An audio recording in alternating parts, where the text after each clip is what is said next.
Make sure you download the Woodward Sports app in the App Store and the Google Play Store today. Take Woodward Sports with you wherever you go and listen live on your phone or mobile device.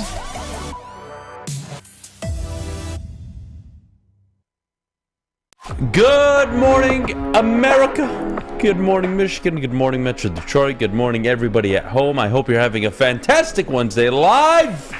The Morning Woodward Show. Adham, Beydoun, Jeff, Iafrate, Woodward Sports, woodwardsports.com. Man, we got a lot of action last night. The Wings taking care of business. Michigan State with a big win, emotional win. Yeah. First game back in East Lansing since the unfortunate tragedy. It was a good night in sports. Good night in sports. We got Fish in the audio booth today. Fish, let's start with you. Hi. It's Wednesday. It is Wednesday. Everyone's favorite day of the week. Maybe. 8 more shows together. Wow. And then you're out of here. When you put it like that, Wow, it gets I even know. more sad. I know. 8 more shows. And then you're gone.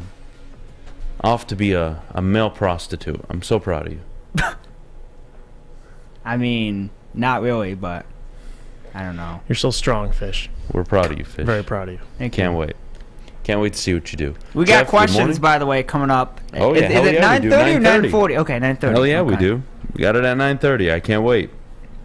Questions with Adam where you guys either piss me off or make me really happy. Who knows? But we'll start off with the Detroit Red Wings. Another win. On a Tuesday Big win. night, it is a viable option in February to watch the Detroit Red Wings. I haven't said that in maybe 6-7 years. In February, late February, it is a viable option on a midday week to watch the Wings at night because they're in the playoff hunt.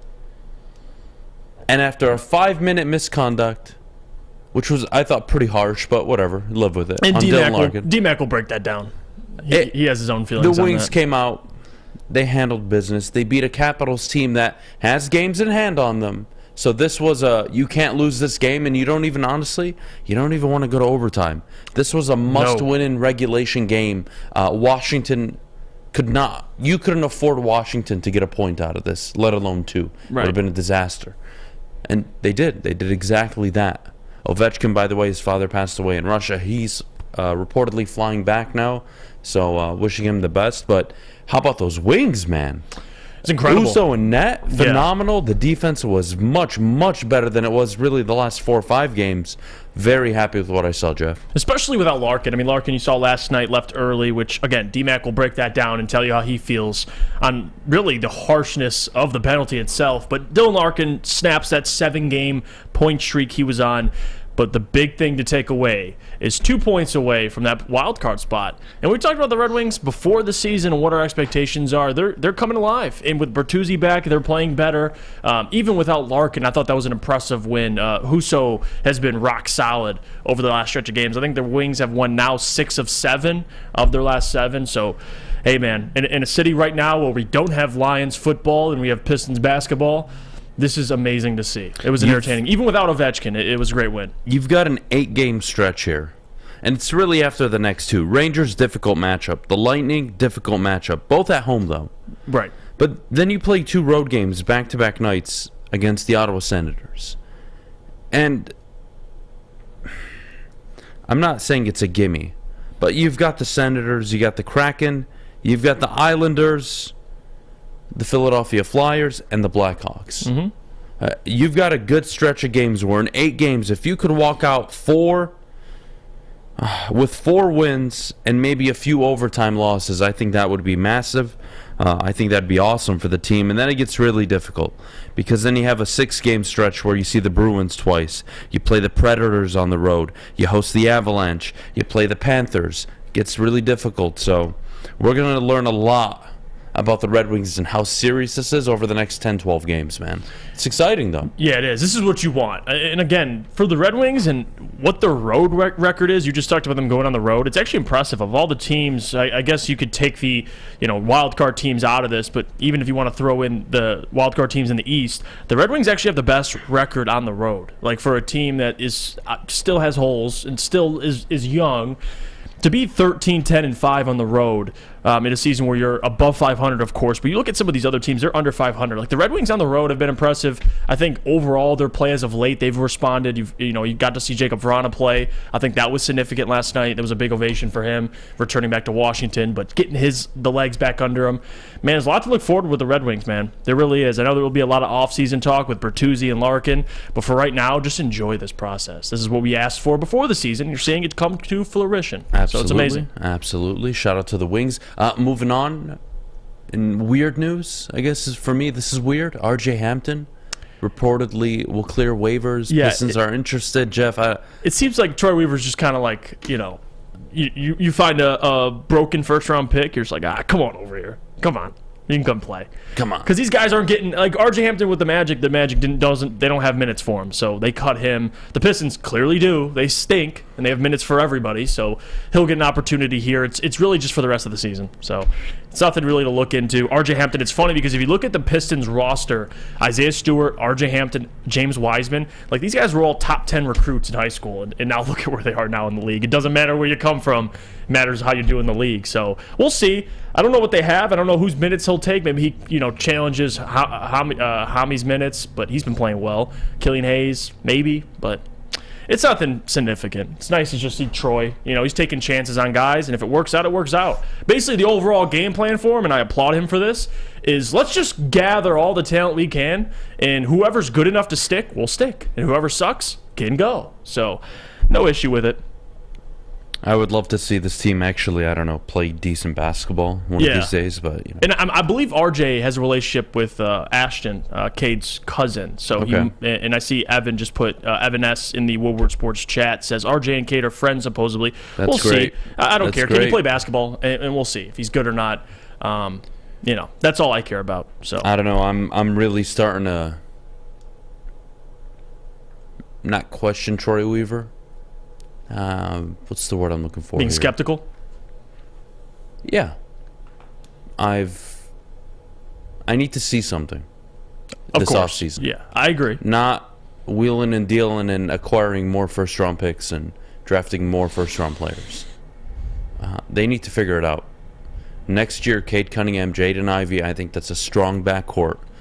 You need to add shooters on this team. You need to add a 4, unless you want to move Isaiah Stewart there, and you want to pair him with Bagley, but Bagley never seems to be available, so I'm not sure why I'd rely on him. Yeah. You got Boyan returning, cool. Get a backup 3, a wing and D, someone who can shoot. Yep. And then at the 5 position, look, I don't know what Wiseman will be, but if he's going to be the backup, I can live with it. But Duran's your 5. Mm-hmm. So you have your core, go surround him with pieces. Enough of the drafting a first-round pick. If you end up winning the lottery and you can draft Victor Wembanyama, all right, fine. But outside of that, Brandon Miller reportedly purchased, or not purchased, but moved or delivered a firearm that was used in a shooting with his friend. I'm not sure what the hell's going on there. I looked into that because I obviously that's my guy. So when I first saw the article, I'm like, okay, I got to see what the specific, what are the charges. And it turns out they technically can't charge him for anything because they don't have anything to charge him with. So to me, it's pointless for media. It's a non-story? Yeah, to be honest with you. I mean, it's sad because you have a guy who's projected to be a top 3, top 4 pick, and that story comes out even though he won't be charged. It's unfortunate. Obviously, it was a mistake by him. But at the same time, he was lied to by, I believe his name is Darius Miles, if I'm not mistaken, the guy who committed the act itself. He lied to Brandon Miller and texted him, I needed a gun to protect myself. Someone's stalking me. And he got the gun and killed. Brandon Miller has nothing, I mean. Yeah, no. It's not that he did anything wrong. But when I saw the story, I'm like, oh, and I was that's pissed not yesterday ideal. that story gets out because you're really putting yourself, your your own future in jeopardy. Yep. Like a kid who's supposed to be a top 4 pick, you're going to jeopardize his future over what? I mean, it is what it is. But yeah, RJ Hampton, I get you're being skeptical about Troy. This offseason is going to be significant for the Pistons. They got some work to do, but overall, I'm not stressing yet. I know to me that was would more of a headline than an actual story. Yeah. When I saw the headline, I was pissed. I'm like, oh, this is not good. And then I read it, I'm like, it's a non-story. They got me to click. Good job. Good job. We'll take a break. By the way, I don't think it was actually. Yeah, Darius Miles is not the right player. I'd have to do the research on that. But something Miles, I forgot his name. But the kid who shot the woman at the club. About the kid. His life's over. Overall, point of the story: Brandon Miller. He's okay. All right, he'll be all right. We got a great show today. Coming up, 8:45. Our player spotlights will continue.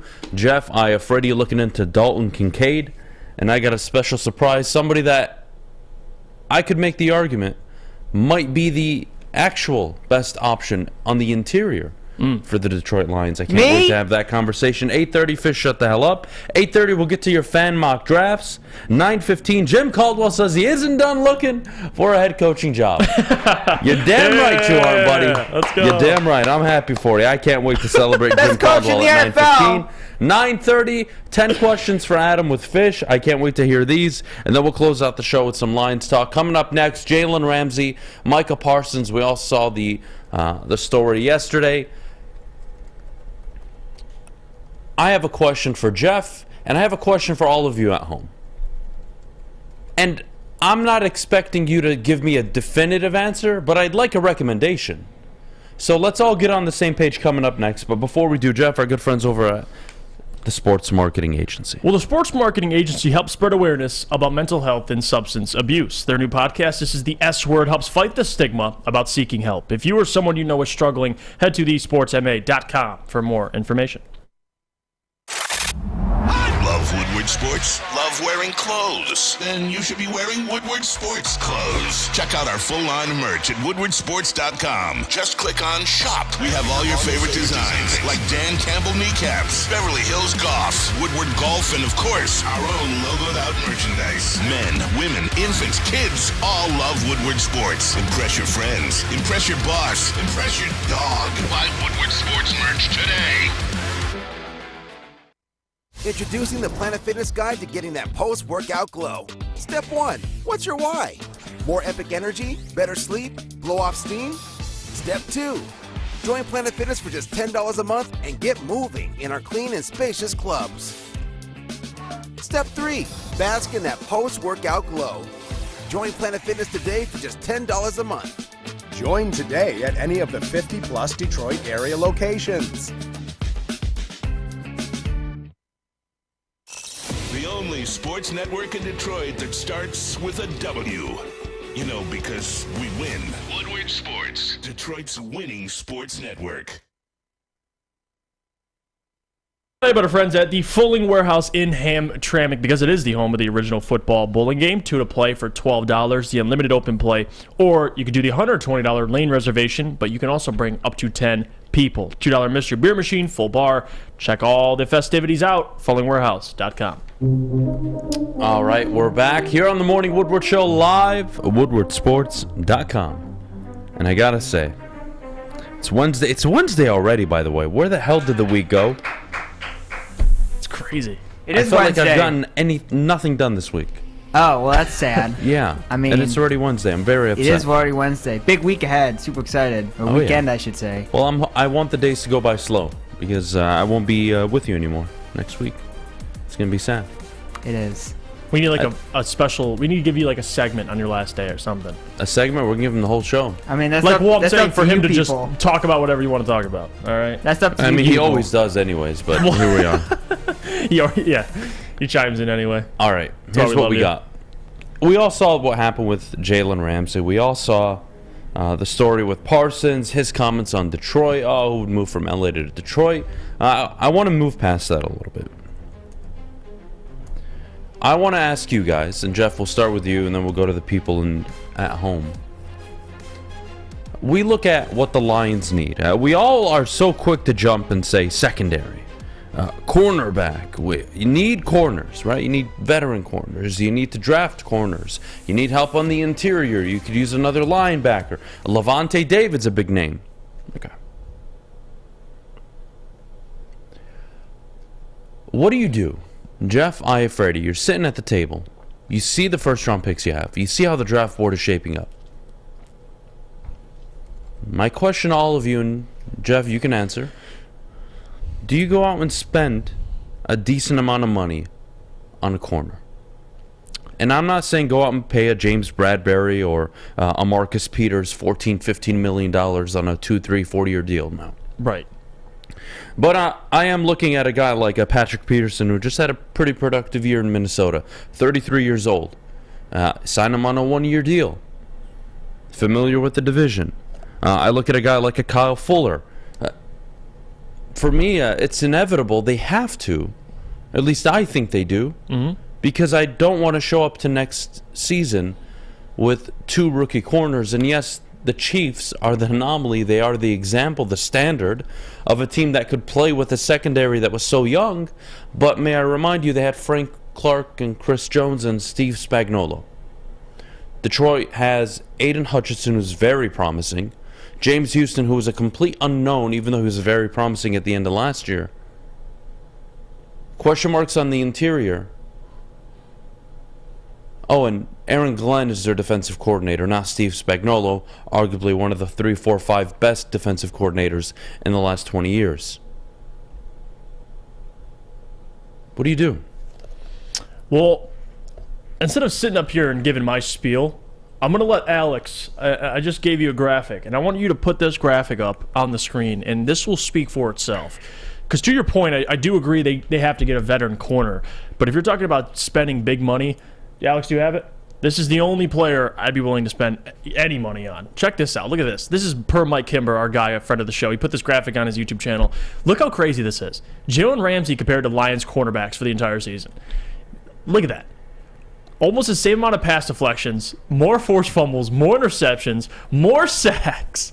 And that's just Jalen Ramsey. So, yes, to answer the question, absolutely you got to go get a veteran corner. I like Patrick Peterson. I think that'd be a nice option. Kyler Fuller, somebody that kind of gets slept on a lot. I don't think those guys will cost a ton of money. But the overall point is, it's not just drafting a corner. You got to go out and get somebody. What does it cost to get Jalen Ramsey? You can rely on. Realistically, that not monetarily. Well, you saw.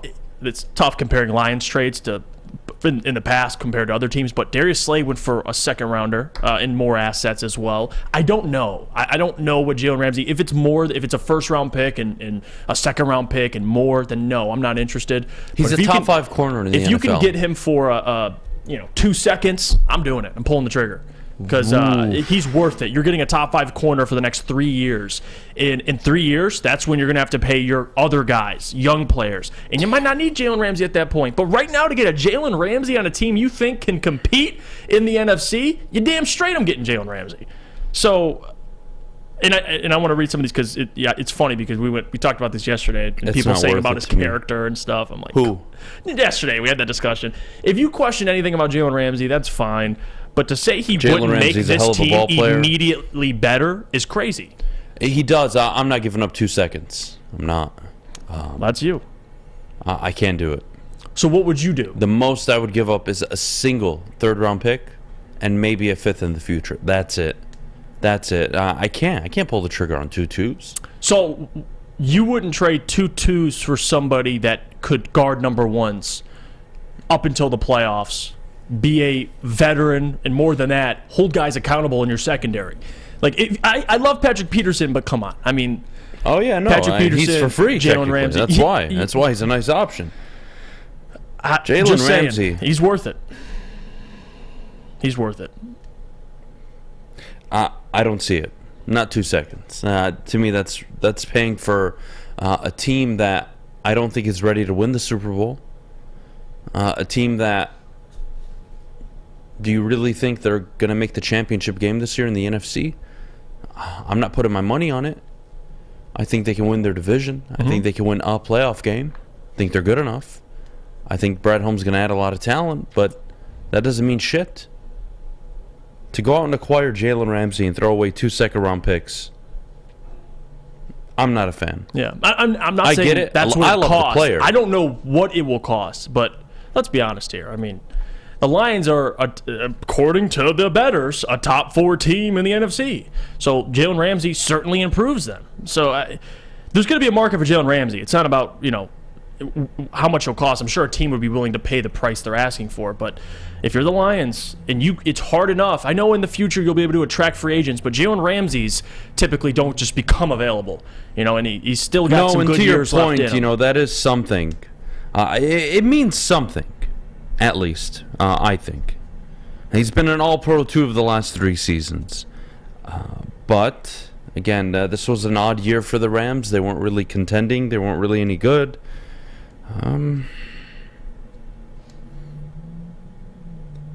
I think if you can somehow, some way make Jalen Ramsey to Detroit happen, I think it'd be phenomenal. Yeah, and again, I do. I don't know if it'll cost 2 seconds. To me, 2 seconds, I think is a bit much. No, I just threw that out. I don't know what the actual number would be. It could be a third. It could be more assets on top of that. I don't know. Single second, I could buy into. I'd be willing to give up Minnesota. Because what did Slay go for? I have to look this up. I think Slay went for a 3rd-round pick. I don't think he went for a 2nd. Let me see. I think you're giving the Lions too much credit. I think they traded Slay away for a 3rd or 4th-round pick, if I recall. Yeah, you're right. 3rd and 5th. See, there you go. And Slay was one of the better corners in the league at the time. So I don't think it's crazy. I just said 2 seconds, but if it's a 3rd and a 5th, hell yes. I think that's a no-brainer. He's far better than any corner available in free agency. Well, why I asked the question was I wanted to have this conversation. And not just about Jalen Ramsey, but in general, hey, team, everybody at home. Do you really want to run a secondary next year? It's a question. Feel free to answer. Do you want to run a secondary next year with Tracy Walker and Kirby Joseph on the top end? Mm-hmm. And then on the sidelines, you got Jeff Okudah and a 1st-round pick. That's not instilling confidence in me. It's just not. And do I think the Lions are ready to be a top 10 defense? No, I don't. I think they're a year or 2 away still. And that's dependent on them nailing their draft picks this year. But the reality is you need a vet, I think. Yeah. You need somebody that can come in, do their job adequately. I'm not looking for the best 3, 4, 5 best corner in the NFL to come here. I don't think that's realistic. Jalen Ramsey, if they make it happen, that would be very impressive. I'm not banking on it. Right.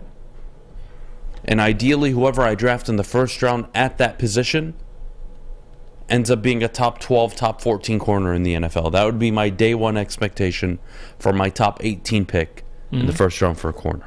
Yeah, and if you sign a veteran and it's somebody you can rely on, and you draft somebody either at 6 or 18, there you go. There's your 1 and 2. So we're filling out this secondary because we watched the Lions last year.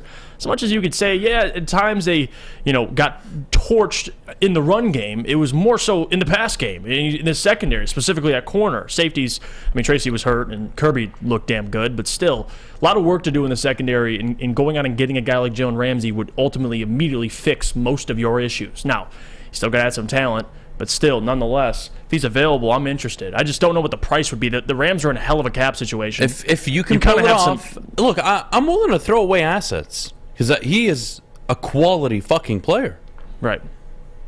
If you tell me, Adam, give me a 2nd and a 4th for Jalen Ramsey, I'm going to send that card so quickly. No problem. Yours. Take 55 and take a 4th. Take next year's 4th instead. I don't care. Whatever you want. We'll make that happen. Mm-hmm. This is the year to go take a chance on a Jalen Ramsey. But if you're telling me to give up 44 or 48 and 55, yeah, like a 1st and a 2nd. To me, that's a big much. I don't think I would do that. To me, that's a bit much. 2 seconds for an aging player who's an exceptional player. But I'm taking on his cap hit, and it's a hell of a cap hit. Mm-hmm. The Lions can take it on, and they can move on Aquara, and they can move on Brockers, and they can move on a few other players. To me, I'm not into the idea of trading 2 seconds, but you can convince me a second for the and right a 4th. price, you'd be interested. A second and there's always a right price. Yeah. To me, that number isn't, but it could be another one. And I think you bringing in a Jalen Ramsey locks up the division. The division is yours 100%. And now you don't have to worry about Justin Jefferson. You don't. You don't have to worry about what he can or can't do. And now you make it so much easier for your 1st-round pick, likely, at corner, to adapt in the NFL, whether it's Joey Porter, Christian Gonzalez, guarding number Devon 2s. Witherspoon, guarding number 2s all day. Oh, and FYI, safety help not needed for Jalen Ramsey. No. Most of the time. No. It really improves their defense. Jalen Ramsey, to me, would be a dream acquisition. I just don't know how realistic it is. Elgato says, I would rather draft 3 cornerbacks than take Ramsey. Well, that's a lot of rookie corners on your roster. Yeah, you know, everybody can have their opinion. Yeah. Some are just wrong, and some, you know, have some footing to it. That falls in the category of just being wrong. It's just wrong. Yeah, you got to get a veteran. We agree there. A couple interesting guys. I think Patrick Peterson would be interesting. I mean, you sign him, it wouldn't be expensive. It's a cheap option. Yeah. He's aging. I think he had 5 interceptions this past he season played with well Minnesota. for the Vikings. He played pretty well. But he's also part of one of the worst secondaries. So and the worst defenses in the NFL. Yeah, I don't know if it was him. Maybe more so the team, but still. I see Cameron Sutton a lot. There's going to be a lot of guys you look at, but still, are those guys like... Are you bringing in those guys? There's only one premier corner you can bring in right now that would impact this team. It's you knew what I was going to say, yeah. It's Jalen Ramsey, hands down. I don't want to hear about his locker room impact. Shut the fuck up, all of you. All right? This is a man's world. Yeah. All right? You got to man up in this sport. And I don't need a bunch of people who are reserved, calm, and collected. I need motherfuckers in my locker room, too. There's a fine balance you got to walk. And if you bring in a Jalen Ramsey, who on his shoulders carried the Jacksonville Jaguars franchise to an AFC title game. Yeah, you know what? Maybe he's not the player he was 2-3 years ago, but damn it, he's still a top 5 corner in the NFL right now. The only ones I could name off the top of my head that are better are Sauce Gardner, Patrick Surtain. Reed had a hell of a year. J.C. Horn I'm a big fan of, but Jalen Ramsey's right there. Yeah. He's right there, and you can put him ahead of some of those guys. Think about your best corner, and by your, I mean the Lions. Where does he rank? Like, let's just be real. The Lions' secondary is probably the worst in the NFL. So you're going from, let's say your best corner, if you say Jeff Okudah, he's probably a top, I mean, my goodness, 30 corner, maybe. So you're going from, you're getting a top 5 corner immediately in your secondary. Look at the NFC.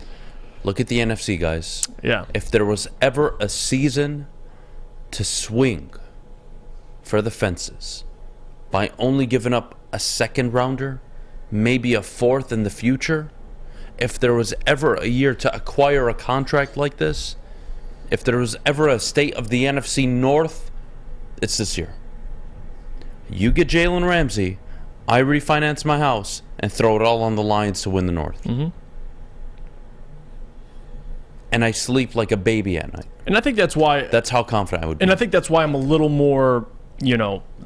trying to be a little more progressive with this, because I do believe there's always a window with everything, right? And I think the Lions right now with the NFC, how weak it is, especially at quarterback and just teams in general, contenders, legitimate contenders, there's a window for the Lions. And if you get a player like Jalen Ramsey that's available, you gotta capitalize on that. I mean, the NFC is not going to be bad forever. So I'm all for the Lions being aggressive. I know last season there was the Deebo Samuels that were, rumored to be available, and Tyreek Hill. I wasn't interested in any of those. Now it's time. Like, position of need, secondary, you get Jalen Ramsey on the market. Yeah, if he's available, Brad's got to phone the phone. He's got to call him up, see what's going on. How much is he going to cost? I like that saying. Got to phone the phone. Got to phone his phone. I like that. All right, we'll take a break. When we get back, your fan mock drafts, everything you've submitted to Jeff and I, we're going to be going over them pretty soon. I'm waiting for somebody to take a certain player. It just so happens to be the guy I'm doing a player spotlight on.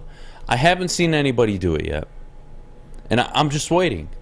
I'm waiting because I actually think it's not only an excellent pick, I actually think it's a better pick than corner at 6. Ooh. Nobody's done it yet.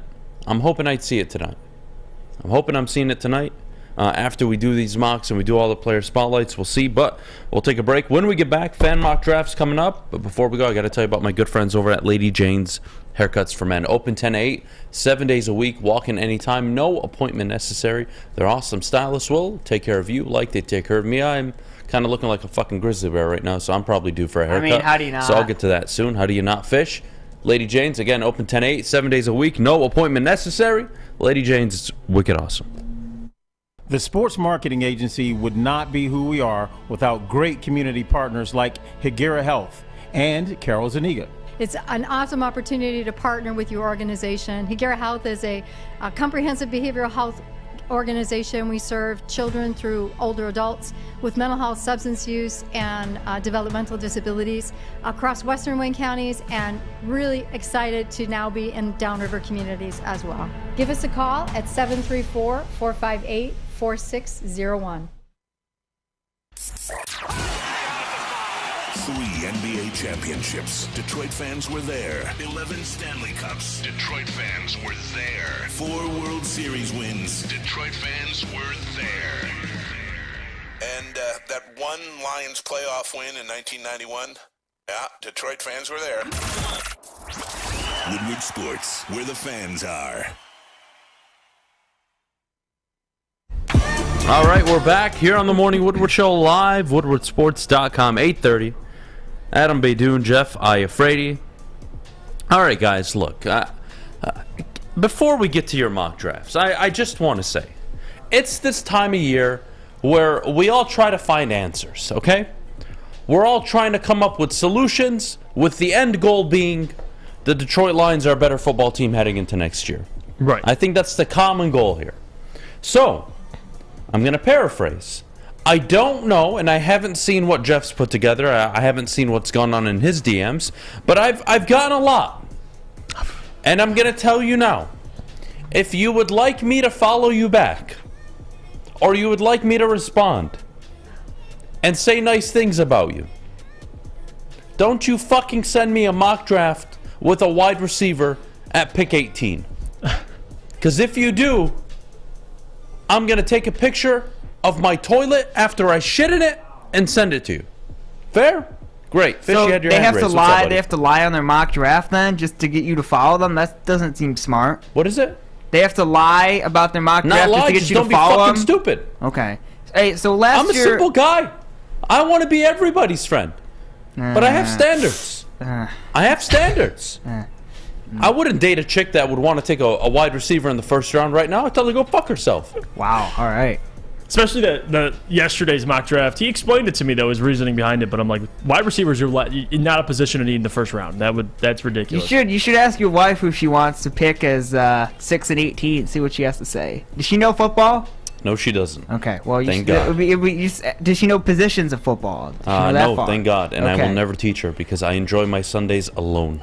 So last year we had Draft the Cocaine, big, huge thing. Yes. What do we got this year? Is it Draft the Cocaine Part 2? Draft the Cocaine or do we have a is new always segment? going to Or be affiliated with the draft. I just think last year it was so important, and it came out that way because we had fucking idiots working here and, in the chat, talking about drafting a third-round quarterback number 2 overall and taking a safety number 2 overall who was outproduced by the guy you got in the third round, like I told you he would. I just didn't know if we have a So that's why cocaine was a thing. Is it still a thing this year? Yes. You need a corner, you need an interior lineman, but it's a little different now. I think we've gotten 2 drafts with Brad Holmes. Things are settling down. Yep. Positive on where the team is going. Things have changed. All right. Having said that, Jeff, let's start with mock drafts. Alex, whenever you want, throw it up on the screen. Let's start reacting to your fan mock drafts. This is from who? So this is from JB. JB, RJB? No, JB, friend of the show. He's a big fan of the show. JB, he's a cool guy. A+. You traded Jeff Okudah. You could have traded Jeff Okudah for a 7th-round pick. I would have sucked your dick. Excellent. A+. You know why I included this one? Go for it. Because you know who at the bottom of the screen there. Oh, I see Jake Moody. Yeah. And Jalen Ramsey. You know why I included And this the one. kick is good. So let's break down the actual picks, I guess. So you trade up to 3. You give up only a 2nd-round pick. Okay, that actually wouldn't be bad if you trade up. So I think the trade is unrealistic. I would agree. I don't know if you I gave only up have 2 to do twos it for a second. But again, it's a PFF mock. I don't mind it. Yeah. Great pick on Look 3. at Carter and Porter in the first round. phenomenal. Great picks. Overshawn at 81 is good value. Yep. Deuce Vaughn in the 5th solid. round. I like the player. Not in love with the tackle selection. Not in love with it. It's a 6th-round pick. Love the Jake Moody pick. Yeah, it's a 6th-round and the pick. Jalen Ramsey is the cherry on top. Cherry on top. You give up a 2nd and a 3rd. I think a bit much, but I can live with it. Again, I'm willing to live with swinging on a player like Jalen Ramsey. I'm willing to do it. Yeah, a lot of Sign me up. I thought it was a good draft. A questionable pick with the tackle, but it's so late in the draft. I just don't give a fuck. Yeah. That to me, that Solid work. Yeah, you got good stuff, JB. You got a lot of value at those different picks. I know if I had to nitpick it, probably the draft capital you gave up. You give up a second to move up, and then you give up Alex. To me, that's an A minus. It's an A draft. If you want to include the trade in the draft, that's an A plus. That's an A plus. Jalen Ramsey, Jalen Carter, Alex, can you throw it back Joey up? Porter Jr., Overshawn, Jake Moody. You addressed the kicker. To me, phenomenal draft. Yeah. You gave away both second-round picks, but it ended up turning into Jalen Ramsey and Jalen Carter. That's an A plus to me. Yeah, so that's an A plus to me. Just in total, what I was talking about with the draft capital. So you gave up the second to move up 3 spots, and then for Ramsey, you gave up a second and a third. But I mean, man, Jalen Ramsey, Jalen Carter, Joey Porter, Overshawn, Deuce. Yeah, I'll take that. I'm good. Herb Nash says, Okudah leaves and becomes an All-Pro. If Jeff Okudah leaves the Lions and becomes an All-Pro corner, I will get on my knees and suck whoever's dick you guys want on the show. It's not going to happen. No. Zero chance. I don't want to do the show with you when that happens. We'll make it an OnlyFans show. No. What do you mean? It's a live entertainment, baby. Jesus. It's live entertainment.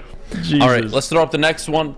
But overall, JB, by the way, JB, solid draft, good trades. Yeah, I'll give him a B plus, I think you got lucky on only giving up 1 second-round pick to move up 3 spots. But, hey, that's your board. I think it's phenomenal. Even if it's not realistic, I still think it's a phenomenal board. Yeah, well done, JB. I like it. Yeah, well done, JB.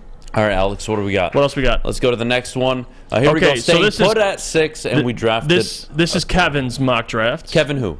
Guzman. Guzman. Guzman. Right. Sorry if I mispronounced that. Guzman or Guzman? G-U-Z-Men. Oh, Guzman. Yeah. No, it's probably Guzman. Yep. All right. All right, Kevin. Let's talk, Kevin. First of all, at first glance, I don't mind it. I don't like Skinner in the 3rd round. Yeah. And I'm not sure about Ika Baylor in the 2nd. Are we going to ignore the elephant in the room? Wait. We're getting there. Okay, we're getting there. Because you see what I'm seeing, right? It's not an elephant. To me, it's a home run. What? 2 quarterbacks? I don't care about the 6th-round pick, dude. That is irrelevant. Clayton Tune and Bryce Young. Dude, I care about Bryce Young being available at 6. What? Is a dream come true. Oh, I love it. Whether anybody wants That's my guy. Admit it or not, that is a dream come true pick. I'll tell you why. I'm not advocating for the Lions to go out and draft a quarterback this year in the 1st round. I'm not going to be out front on the front lines demanding it. But what I will say is, if the opportunity is made available and you can get the guy, your GM, who we all believe in, has full faith in, and it ends up being Bryce Young, like it is in this mock, that is an A+++ draft immediately. Yeah. You sit him for a year, Jared Goff goes out, hopefully wins you a division, wins you a playoff game, and then you make that decision going into next year. Is Bryce Young ready? Hopefully he will be. Likely he will be. You move off of Goff, that's $25 million saved on the cap. You can go out and acquire more assets, free agency. Now we're cooking Detroit. To me, that scenario, unfucking believable. A+. That you were able to draft a quarterback at 6 and it ended up being Bryce Young. So that's my thought on the quarterback theory. Now, pick 18. I mean, you guys know how to hit me. Where it hurts the most. You guys know I'm a big fan. You guys know I love Joey Porter Jr. So he's got already 2 A+ on the board. And I love the 2nd-round pick, too. Trenton Simpson or Sakai Ika? Yeah, Ika, yeah. Really? Yeah, I honestly don't mind I'm not sure how I feel about him. I got to do more. You address the D-line. You get a linebacker. The first 4 picks, I'm in love with. I mean, you get Bryce, Joey Porter, Ika, Trenton Simpson. I love it. Now Skinner, we'll talk about that. So look, for all of you in the chat saying no to Bryce or it's not going to happen. Listen, fuckheads, I'm very aware, but you are submitting, and we're going to talk about him. Whether you like it or not. Oh, no question. And if Bryce Young is available, who, by the way, I could make the case Bryce Young could fall behind a Jalen Carter, a Will Anderson, and a Will Levis because of his size. Maybe even C.J. Stroud, too. And he's only 185 pounds, not even. Mm-hmm. So, again, just in a perfect world to me, that draft board is fucking perfect. Because you get to sit Bryce for a year. He learns the playbook, learns the lingo. Talk to me. Gains weight. and he gets ready to be the starting quarterback next year. I love it. Look, whether you want to admit it or not, and I like Jared Goff. I do. I like Jared Goff so much. Whether you want to admit it or not, Daniel Jones is asking for $45 fucking million. Daniel Jones. What are you going to have to pay Jared Goff in 2 years? Probably that number. Probably more. 50. Given the market's just going to keep going Maybe up. 50. Yeah. So let me ask you this, Detroit. I like Jared Goff so much. I really do. I think he can go out and win you a division, win you a playoff game, and end both of those droughts. I do. But I am not going to sit there as pick number 6 and not take Bryce Young unless somebody at 8 or 9 offers me 3 first-round picks, and then I'll trade back. Somebody does that, all right, because now I have capital to move up and maneuver, and maybe I consider a quarterback in 24. Yeah. And then I don't have to make that decision yet, and I still get one more extra year of Jared Goff. But in that scenario, sorry, guys, you're not talking me off of it. It would be irresponsible for Bryce Young to fall to you at 6 and you have an honest conversation with yourself and say, we're not going to do it. Yeah. We're not. And that's not just Bryce, by the way. That's any quarterback to me. Depending on who you like. I love Bryce. That's my favorite, by far, the only quarterback. That's the one I pulled the trigger with, no doubt. But even if Brad Holmes drafts a Will Levis or a C.J. Stroud. Well, I'm not saying they should, but if they're there, you at least have to think about it. Like, if C.J. Stroud's there at 6, Brad would have to at least think about it before you just go, nah, I'm good. And that's not just Bryce. I love Bryce. I think he's the only quarterback I'd be willing to take, but you never know, man. Will Levis, to me, Bryce Young would be phenomenal, and based off of that mock, the Lions have won the NFL draft. And I think Bryce will, as the combine comes around, and not only do you get his weight, but you get his height, there's a legitimate chance he will slide a little bit. So I'm curious. Maybe he'll make his way to 6. All right, let's pull up the last one before we got to go to break. We have a few minutes. This is the final rendition of our fan mock drafts. Who submitted this one, Jeff? This one, I want to double check so I'm not off here. Interesting. This was Shane. Shane, all right. Yep, Shane trades back. Sandrock, yep. Shane trades back, and you know what, Shane? I don't love Murphy at 18, even though I think it's a lot of value. Edge to me isn't. So here, I have questions, right? I think 18, it's a good pick. We'll start with Witherspoon at 9. Phenomenal. You got him at 9. Arguably one of the 2-3 best corners coming out. Yep. Good job. No problem. Myles Murphy at 18. My question is, could you have gotten a player like Calijah Cancey out of Pitt at 18? Probably not. But if I could have traded up to 14 to get him and traded pick 18 and 48, I would do that in a heartbeat. And then I would have gotten a corner, an interior. I would have gotten Emmanuel Forbes, got my linebacker, gotten a quarterback, gotten a depth at safety, drafted a running back later on, and then a linebacker again. What I would have done, but overall, this is from who again? Shane? Yes. Shane, I'm going to agree with PFF. I'm going to give you A-. I just don't know if Myles Murphy or any edge in the first round is a must this year. To me, the edge comes in the second or third round. That, my opinion, that doesn't have to be right. It doesn't have to be wrong. It's just what I think. But good job, Shane. Yeah, well I don't mind it. Obviously, I'm in love with corners. You know how I feel about Emmanuel Forbes, so he immediately gets a high grade just because of that. But the rest of the picks, I love. I mean, even in the first 4 picks, Devon Witherspoon. Oh, we got some studs. Yeah, they're all starters. He got us our 2 favorite corners coming out. Yeah. Myles Murphy, yeah, I mean, Ika, Simpson, Hendon Hooker. I mean, man, he nailed a lot of these. I'd probably give him a B+, A-. Well done, Shane. Yeah, he's getting an A- from me. Well done. That's a good one. Well done, Shane. We'll take a break. When we get back, player spotlight coming up with Jeff Iafrate, Dalton Kincaid. I would love to hear this. I can't wait. I would love to hear why the Lions should even think about it. I'm not going to get upset with you, but I think he's a first-round pick. And I don't think the Lions are taking a first-round tight end. And I'm not saying they will take the first round. But he's a hell of a player. I can't wait to hear what you think about him. Yep. That coming up next. But before we go, Jeff, our good friends over at Cintron. Cintron World is an aspirational lifestyle beverage brand with a line of sparkling flavored energy beverages in premium bottled water. Cintron is fashionable, functional, and fun, If you're looking for premium ingredients, long-lasting energy, balanced hydration, essential vitamins, and great taste, Cintron is your top choice. Buy online at drinkcintron.com. Cintron is also available at Amazon. Don't forget, go Red Wings. You don't have to go to the beach, man. You don't have to get your butt crack full of sand. You just need a little chili peppers, man, to get that glowing beach chili peppers tan. Woo! With 26 locations in the Metro Detroit area and more coming, Chili Peppers Tanning is where you'll find the cleanest salons in the D. Join the Pepper Club for the best deals on unlimited tanning. Head to chilipepperstanning.com. You just need a little chili peppers, man. We don't like to brag that we are the toughest sports network in Detroit, but we do have a guy named Darren McCarty on our side. Lemieux and McCarty, who've had a good knockdown drag up. There they go, right on the whistle. Baby, talking to one another. Woodward Sports. Let me tell you about our friends over at Alta, because at Alta, uptime matters. Alta Equipment has everything you need to get the job done. If you have a big project coming up, Alta right has you covered. Call them today, 844-GO-TO-ALTA. That's 844-GO-TO-ALTA today. All right, 8:46 in the morning.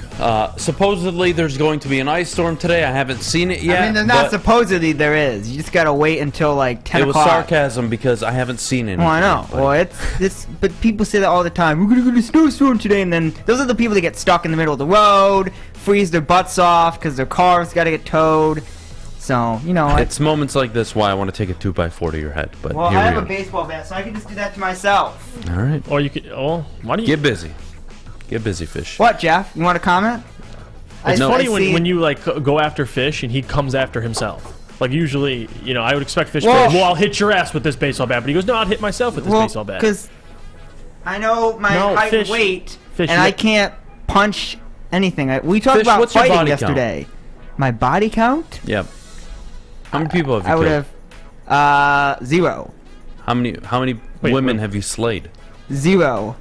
It's all gonna be zeros. I don't believe him. I mean, you can believe whatever you want. The rumor on Twitter is you got a dong, buddy, but you know we got to move on. Yeah, maybe 0-0 after a 1. You know what I mean? Well, 1-0-0. That's what I heard. That's what I heard too. North of 1-0-0. They're all zeros. Jeff, your player spotlight today: Dalton Kincaid. Oh, my favorite tight end in the draft. I'm gonna be honest with you. Like Michael Mayer too, but he's gonna go top 20, I would assume. I think Dalton Kincaid, I know you mentioned you could see him in the first round. I can as well, but I can also see him slipping maybe to the second round. And that's up to the Lions if you feel like he's worth taking at that spot. But if we're talking about replacing, and again, like the production you got this year, but come on. This is your true receiving tight end. You see the key traits I have: hands, route running, and speed. Clearly, all traits. You don't see blocking in there. I think the blocking is something that he's going to have to work on. Obviously, his frame, you know, he's 240, 6'4". He's the prototypical height. He's actually a fifth-year senior, but he had an amazing year this year at Utah. I think he had over 200 yards against USC. Not the greatest defense, but he showed out. He's reliable. And again, I mean, super productive. He led the nation with 70 receptions and 890 yards. And the guy just looks and plays like a receiver. And also, like Michael Mayer, former basketball player. I feel like that's a common theme. Gerald Everett, tight end in the NFL, former basketball player. Antonio Gates Jr., former basketball player. This guy's smooth. He's got good balance. And the thing is with Dalton Kincaid, when you watch him, great route runner. I think that's also something you look into. He's not going to go up and make huge contested catches. He's not your George Kittle, your aggressive tight end. He's more finesse, but still somebody that you could bring in immediately and that can make an impact immediately. Now, the weaknesses of Dalton Kincaid, that's really all his blocking, and that's going to be more just technique and really his frame. I think the more he just gets stronger and good coaching, he'll be fine. But it's a tight end that I think the Lions are going to have to consider. I mean, you look at the tight ends available, the Darnell Washingtons of the world, Kincaid, Michael Mayer. I like Kincaid a lot, man. He checks a lot of boxes off for me. And if you're looking for a replacement for T.J. Hockenson, and a guy you don't have to spend a first-round pick on, if you do, I wouldn't take him. But if he's there in the second, or dare I say even a little later, if he's there somebody at 44, you're going to have to consider. You move up. Yeah. I mean, I like James Mitchell. I like Zylstra. I like Brock Wright. But Kincaid's ceiling, though, like if we're talking about who he is as a player, he would come in immediately and be your, probably, if you want to put Brock there, he'd be your second best tight end. I do believe that. With what you can do with him in the passing game, Bro, I mean, that's important. He's the best guy coming in my opinion. He's a day one starter. Love him, but I have bad news for you. Good and bad news. The bad news is I'm not interested in drafting a tight end in the first round. The good news is I would agree. Jared Goff threw 18 touchdowns and 1 interception after the Detroit Lions traded T.J. Hockenson. I'm not in a rush to do it. Overall, though, I think you nailed the player spotlight. He is, in my opinion, the best, and not just the best, I think the most complete tight end coming out. Yeah. Love his game. He's a wide receiver, basically. This is what the modern tight end is becoming, just an extension of the offense, a wide receiver that you can really get any match, or excuse me, you can really create any mismatch you want, whether they're guarded by a safety or a linebacker. Some of these guys, God, they run 4.5. Yeah, and I think at the combine he's going to test well. He's super quick, and again, a guy they used at Utah a little differently. They didn't use him as a prototypical tight end. They kind of used him, like you said, as a jumbo slot wide receiver. They just put him in the slot and said, "All right, Kincaid, get open," and he did that consistently. Those little shallow routes, the crossers, he does it all. Intermediate, even deep downfield, and again for Utah in the Pac-12, didn't play against great defenses, but he lit every single one of them up. So Kincaid's somebody that I like. He's my favorite tight end in this draft, and I think for where he's projected, he's worth significant value for where he's projected. If you can get him in the second round, that's amazing value. Michael Mayer in the first, I'm a little hesitant there, but any tight end in the first. I always go back to my football philosophy. I think most of you share it. It's not like what I'm saying is unprecedented.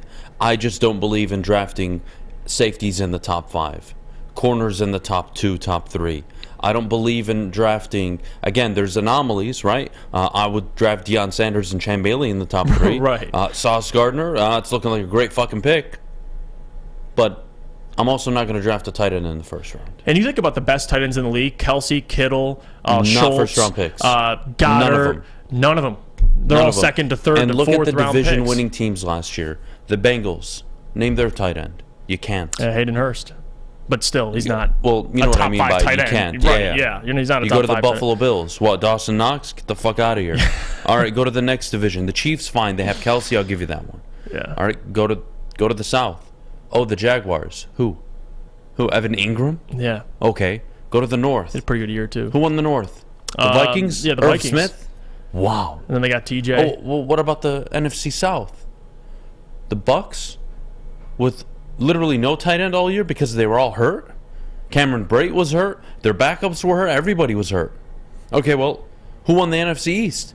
Oh, the Eagles. Well, Dallas Goedert is the top 5 tight end in the NFL. He's phenomenal. Right. So I guess I can check the box there. Him and Kelsey so far. Well, what about the NFC West? George Kittle? Fine. So 3 out of the 8 winning division teams had quality tight ends. But 5 other teams, last year alone, didn't need them. They didn't need them. Tight end to me is a luxury. It's nice to have if you can steal them in the second, third, fourth round, but I wouldn't even consider second unless they're just some freak prospect. Right. It's a position that doesn't justify the value of a first-round pick. We proved it, and when I say we, I mean we saw it unfold once the Lions traded Hockenson. Mm-hmm. The offense got better. They weren't relying on a single individual, and it really opened up the playbook. Jared Goff tore it up after. The rest is history. They got better running the ball, and Jared Goff got better throwing the football. Stopped turning it over. I agree with your sentiment that a tight end is a luxury pick because even if you look at the NFC and AFC title games, right, you have the 49ers and Eagles, Kittle, Goddard, and then you go to the AFC, Hayden Hurst and Travis Kelsey, but they're, like to your point, luxury picks. Like the Eagles as a roster is impressive. Well, none of them Dallas are luxury Goddard. picks because the Chiefs took Kelsey in the second round. Right. And Kittle in the fourth round, and Goddard in the fifth, I believe. So, no, they're not luxury because they were steals in the draft. And just like we talked about this with Kyle Hamilton, we had fucking idiots that work here and at home telling me that this guy needs to go number 2 overall. He's the next Ed Reed. Last I checked. I mean, he could be. No, he can't. The No, fuck he could. I think I know he's not. The fuck he would be. It's only been one season. It's only been one season, have and I'm telling you, season there's 2, nobody season in the 3, season fucking 4, NFL 5, 6, that will 7. ever play the safety position like Ed fucking Reed. Okay. It was a shit comp. Yeah, Fish, you knew Ed Reed was Ed Minka Reed Fitzpatrick when he played. can't even smell his fucking jockstrap. And he's arguably the best safety in the NFL. Yeah. Stop it. Stop it. And the point is, I can get more production at safety in the third round with Kirby Joseph than I could have with Kyle Hamilton at number 2. Think about that. Think about the top 10 safeties in the NFL. 7 of them drafted after the first round. Why? Because you can always find them. It's like running back now. You don't draft running backs in the NFL anymore in the first round. Running back, That's tight a end, forgotten and thing. safety. They're all it's not a thing anymore. I agreed. Because you can go get Isaiah Pacheco in the 7th round, and Tyler Algier in the 5th round, Kenneth Walker, Jonathan Taylor, all these guys in the 2nd round. Yeah. Miles Antonio Sanders, Gibson in the 2nd 3rd round. Miles Sanders in the 2nd. Yep. You don't need it anymore. Now, there's some generational guys that, Beydoun will probably be a first-round pick this year, sure, but long are the days of, 350 carries, 1,600 yards for a running back, a premier running back in the NFL. The days are gone. It's over. Now it's about the edges. It's about the interior linemen. It's about your offensive line, the quarterback, the wide receivers. That's what the game's about. Tight end's a luxury pick in the first round. You got to be bold and ballsy to think you're a tight end away from becoming a contender. That is a bit bold for any team, let alone the Lions. Go draft a tight end in the 4th round and try to make him some. Maybe it's James Mitchell. Who knows? Took him last year. Maybe he's that guy. Who knows? We'll take a break. When we get back, we'll continue with our player spotlights. Calijah, Cancey, out of Pitt. Defensive tackle coming up next. I'll tell you why he actually may be a better pick than Jalen Carter would be. Risk reward, cost effective. We'll take it all into consideration coming up next. But before we do, Jeff, our good friends over at Guardian Alarm. Well, we're talking about great defenses, man. Let me tell you about Guardian Alarm, the most consistent defense. They have customized solutions from real experts. They're professionals, technicians. Take the time to recommend security and automation solutions specific to your needs. They have 24/7 professional monitoring. Call them anytime, day or night, and know that a Guardian team member will stay on the phone with you for as long as you need. They also have technology that's backed by people. It's not just technology that's been proven to work, but they have people that are proven to care. Call 1-800-STAY-OUT People that are watching for more Champions information. League, stay out. Saturdays at 1 p.m. Make sure you're watching WoodwardSports.com for our new show, Jumpin' Puck. He shoots! He scores! With 4-time Stanley Cup champion Darren McCarty and Michael Gentry. Jumpin' Puck is taking the Detroit hockey community and giving them a voice. Pros to Joes. You'll get the best Detroit hockey coverage around. Jumpin' Puck. Saturdays 1 p.m. on WoodwardSports.com. Introducing the Planet Fitness Guide to getting that post-workout glow. Step 1. What's your why? More epic energy? Better sleep? Blow off steam? Step 2. Join Planet Fitness for just $10 a month and get moving in our clean and spacious clubs. Step 3. Bask in that post-workout glow. Join Planet Fitness today for just $10 a month. Join today at any of the 50-plus Detroit area locations. It's a great day to get some Centron in your life. Okay. There it is. Centron, here we go. Gotta grab the cranberry.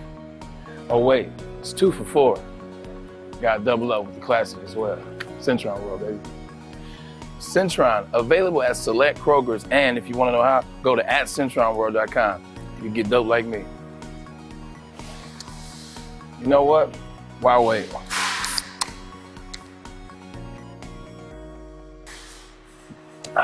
Great taste, guaranteed.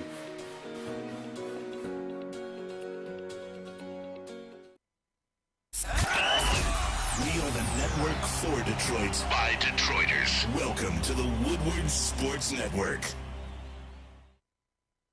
All right, we're back here on the Morning Woodward Show live, and I got to tell you about Ryan Ermanni and his journey with Dr. Jason and his team at Custom Health Centers. Give them a call today, 844-789-8446. You see the number on your screen.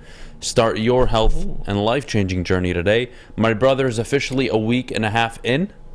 How's he doing? Down 5 pounds. Oh, good for him. Good for him. Down 5 pounds, and it's an adaptive period, but he's doing well. He's doing well. I'm proud of him. But my player spotlight coming up this top of the hour is a player that, look, I reserve the right to not only say what the fuck I want to say, but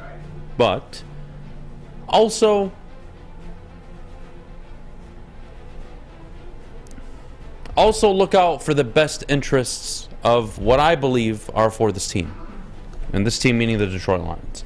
Calijah Cancey, if I may, is a very interesting name right now.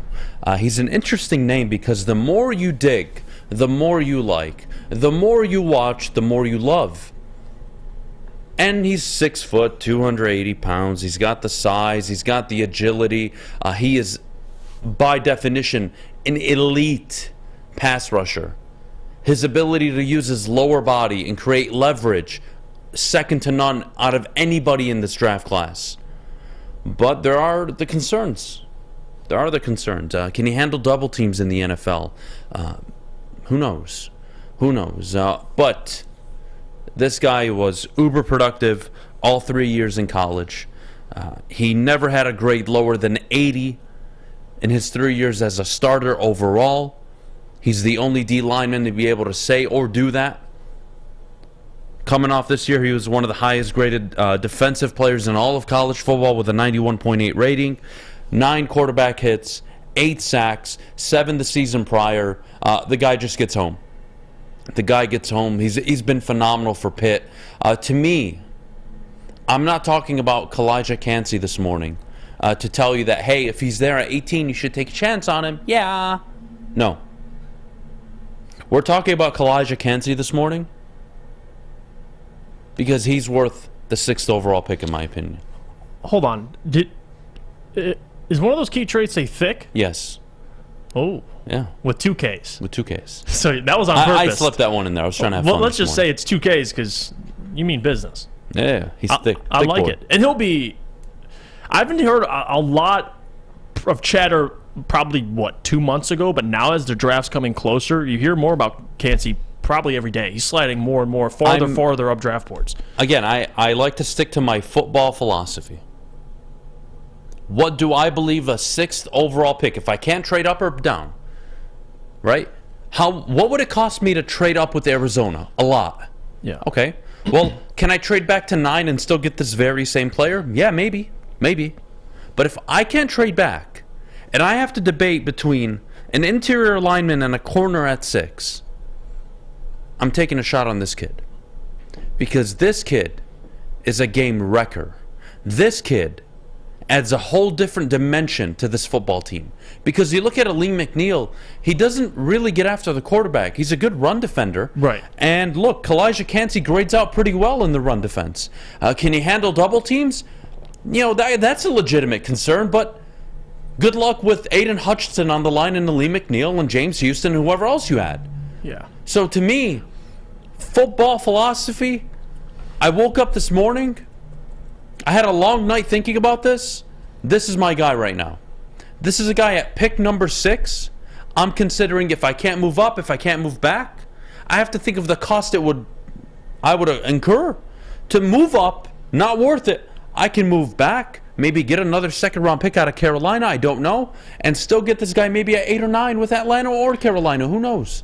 My point is, this is a guy that if I'm drafting, if I take a corner at 6, let's say Christian Gonzalez, let's say Devon Witherspoon, well, one of them could probably be available, or Joey Porter at 18 likely. Mm-hmm.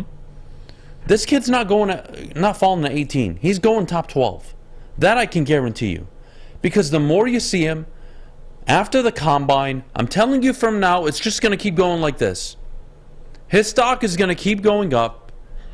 And no, is he Jalen Carter by name? He's more productive. He's more impactful. ACC Defensive Player of the Year. All-American. This guy is exactly what the Detroit Lions want and need, an interior lineman who can get after the quarterback. Yes, you want to stop the run back. Absolutely. He can contribute. And he's not much of a guy that's going to wreak havoc in the backfield in terms of run support where he'll stop a run for 2-3 yards for a loss. But you know what he does do well? He fills his gap. He maintains. You're not running past him. You're going to have to bounce to the outside or switch directions. I like the kid a lot. The more and more and more I looked, I watched, the more I liked and fell in love. Again, if I can't move out of 6, and Will Anderson is gone, Jalen Carter is gone, Tyree Wilson is gone, I'm taking the interior lineman at 6 instead of a corner because I know for certain there's a good chance if I need to move up from 18 to 15 and make sure I get the corner I want, I can do it relatively no cost.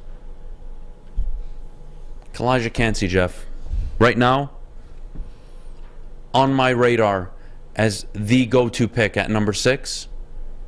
And not only that, I also want to debunk one very, very important thing here. Stop saying the next Aaron Donald. He's not. Okay, we're hopeful. We're always going to do this. Oh, he's out of Pitt. Oh, he's an interior lineman. He got a lot of sacks. He's the next Aaron Donald. Shut the fuck up. Okay? I love you guys. I love all of you. Love the enthusiasm. Go for it. Shut up. He's not the next Aaron Donald. Aaron Donalds don't come out every year. This guy, though, has the potential to be one of the 3, 4, 5 best interior linemen in the NFL by year 2. That's how much upside he has. And he's productive. Jeff, to me, this is my favorite player right now in the draft that I would legitimately consider take at 6. If the quarterbacks are gone, Will Anderson, Jalen Carter's gone, Tyree Wilson's gone, all these players go 1 through 5. Yeah, and the most impressive thing, too, and this is per PFF for Calijah, they graded him in every area. Obviously, his pass rush grade being the highest, 92.4. He's got a pretty good run defense grade as well. They gave him an 80.9. But the most impressive stat to me was his pass rush win rate. It was 22.7%. It's ridiculous. That's impressive. Like, and again, and I think one of the best points you made was who he's coming into. Like, what guys he'll be playing alongside. Aiden, James Houston. He's in the 99% good luck. percentile. He's in the 99% percentile.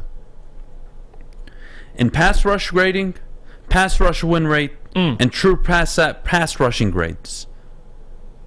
He's the 1% of the 1 fucking percent. Dalton, look, you talk about Dalton Kincaid, you talk about Tyree Wilson, we talk about Miles Murphy, all these guys. If I'm investing a pick at number 6, I'm the GM right now. Right. I need value for my pick. It's why I was so adamant about an edge rusher last year, right? I'm not moving off my theory, my philosophy on football. To take a corner at 6, who I don't think can give me Sauce Gardner production year 1, would be irresponsible on my end as a general manager. I know Jalen Carter's the hot name, but Calijah Cancey is everything and more you could want and ask for to fall in your lap at pick number 6. I know there's Brian Burries. I know there's Miles Murphy. The talk of all the corners. I get it. Detroit, to have an interior lineman be a threat to the quarterback is such an asset that I'm willing to pass on Witherspoon and Gonzalez and maybe end up with Porter at 18. Then draft a corner at 6 and really be unsure of what I'm getting at 18. Am I getting Brian Burries to fall? Cancey's not available at 18. It's not happening. I'm telling you guys now, he's a top 12 pick. He doesn't make it past 12 in this draft. He is exceptional. And when you start seeing him work out, you go to the combine, he's only going to shoot up and he may end up being a top 7 pick. Yeah. Projected. That I can guarantee you guys. To me, this is the guy right now. I know I did a mock of the Lions trading up The responsible thing to do is stay put at 6 if you can't trade back and take this player. Yeah. And you know how important it is to get pressure from the interior. I mean, you look at the Super Bowl, Chris Jones, Javon Hargraves in the year he had for the Eagles. I mean, it's important. It's the one thing I think we can all agree the Lions are missing. We talk about corner, but getting pressure from a defensive tackle consistently is also what they're missing. Like you said, I love Lee McNeil, but he's not going to win 22.7% of his pass rush. He's not a pass rusher. No, he's not. He's a fat ass that does a hell of a job on the interior, stuffing the run. And he had a pretty good game against the Giants, but if you're expecting to get that every week from a lead, you're not going to get that. So this is exactly what you'd be getting. This is probably my favorite player spotlight you've done so far, to be honest with you. Because Calijah, I hear more and more, and I'm glad you brought him up because I wanted to learn these things about him. And it's somebody I think closer to the draft me and you were going to talk more about. I'm telling you right now, Jeff, he's going to end up being a top 8, top 7 projected pick. Yeah. And if the Lions can get him at 6 today, barring any setbacks or anything crazy happening. It's great value. To me, that is the home run pick of the draft if I can't get a Bryce Young, if I can't get a Jalen Carter. Yeah. That's just the reality. And you know what, Tyree Wilson, if he's available at 6, you're putting me in a tough spot. That's a hard decision for me to make. But I'm pretty sure I'm still leaning Cancey. Yeah. Because I get an interior pass rusher, and my defense becomes infinitely better day one. Mm-hmm. I love the kid. Mel Kiper just came out with a mock like a couple 2 weeks ago and had him in his top 10. So did he? Yeah, he was high. So all right. So look, I'm not ahead of the game here. Then no, I'm not fucking Nostradamus. All I'm doing is watching. All right. All I'm doing is watching and picking out players I think I like, diving more into them. And this guy's easy to like. And then finding out I love them. Yeah, Cancey's easy to like. Cancey to me is a top 10 pick easily. He's gonna go, man. He's going to go high, and if the Lions end up taking this player, pick number 6, the amount of smoke that will be smoked in this room will be an unhealthy amount. They might have to shut down the building. Let's take a break. I love this. Before we go to break, Dad Tourette says, I think it's more likely the Lions go DN or linebacker or moves to DN. That it is D-tackle. We have Kavitsky, we have Lee McNeil. They likely sign a veteran D-tackle, in my opinion, and fill the defensive end with a draft pick or Houston. I don't know, man. Defensive tackle, I mean, we talk about, you traded up for Jalen Carter in our mock draft on Monday. Like, that's a clear need. If you can get consistent what pressure. do we always say about linemen, by the way?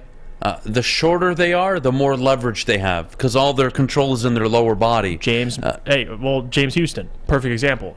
Aaron Donald, another example. If you want to use Aaron Donald, and literally the biggest thing that stood out to me, it wasn't that he gets in the backfield all the time. It wasn't that he gets the sacks. It wasn't all the flash. You know what it is, Jeff? Go watch 20 plays, random. Mm-hmm. His ability to leverage an offensive lineman and move them in a direction he wants is stupid for his age and his size. It's fucking stupid. It makes no sense. Kid's phenomenal. Can't wait. It's going to be a great offseason. We'll take a break. When we get back, questions with Adam coming up at 9:30. I'm very interested to hear what you all asked Fish. I know you tweeted it out yesterday, so I'm curious what the responses were. Jim Caldwell coming up next says he isn't done looking for a head coaching job. And I got news for you, Jim. I got news for you. We'll get to that coming up next, but before we do, I got to tell you. No, I don't, actually. Jeff's got to tell you about our good friends over at Chili Peppers Tanning. Chili Peppers Tanning is where you'll find all the cleanest salons in the D with spotless, sanitized rooms and trained and certified tanning professionals. You can join the Pepper Club for all the best deals. They'll beat all competitors by $5. ChiliPeppersTanning.com. Hottest bulbs, hottest deals, darkest tans. Your Vitamin D headquarters, 27 locations and more on the way. Chili Peppers, Dan. When it comes to making your haircut truly an experience, there's no better place than Lady Jane's Haircuts for Men. Come to any one of our 26 Metro Detroit locations for an award-winning haircut experience and qualify for a chance to win a down payment for your dream home up to $200,000. Our precision haircut and talented stylists will have you looking good, feeling good, and give you a chance to change your life forever. Lady Jane's Haircuts for Men, open 7 days a week. Walk in anytime. It's wicked awesome. Since the dawn of moving people, Chevrolet has led the way. The world of transportation is changing. At Feldman Chevrolet, we are leading the charge forward. With every electric vehicle, every mile traveled, one Feldman at a time. The company that puts more Chevys on Michigan roads is now the #1 name for Chevy electric vehicles. You have an opinion? Make sure it's seen and heard. Corner, jumper, tweet us, hop on the YouTube chat, slide in the DMS at Woodward Sports on all social media.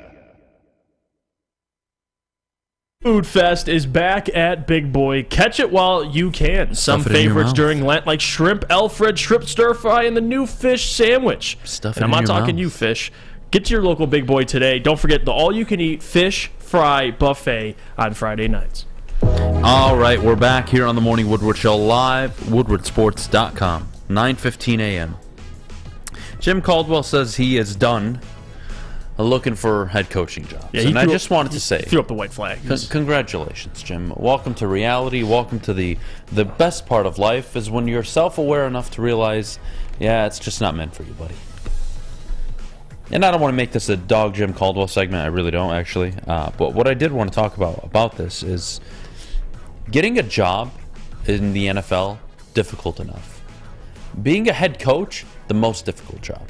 Let alone getting a second or third opportunity to be a head coach. It's just not a thing. And it's so... Being a head coach, the position itself is so volatile. You can be a head coach this year and next year and be out of the league in the third year. Like Robert Saleh might be going into his third year. He might be done after this year. It doesn't matter. You see all the division titles, all the wins McDermott's gotten? Bills aren't happy. Not happy at all. NFL, being a head coach, it's volatile, it's unpredictable, and at the end of the day, Jim Caldwell had the opportunity to coach two teams. He was a good head coach. That's all I'm going to say. But at the end of the day, it's a fresh reminder. You can be here and here the next morning. You can be Byron Leftwich getting an offer from Jacksonville and declining it, and then getting fired as an OC here. You can be Cliff Kingsbury, the next young up-and-coming head coach in the NFL. And then you're in Thailand. And then be out of the league 3 years later. In Thailand with your girlfriend. Yep. Good for him. It's a great life to live. You can be Jim Caldwell, 3 winning seasons in 4 years, and be fired and never get a head coaching job again. The NFL is brutal. It is so volatile for head coaches. And you know what? You can even bring this up about Ben Johnson.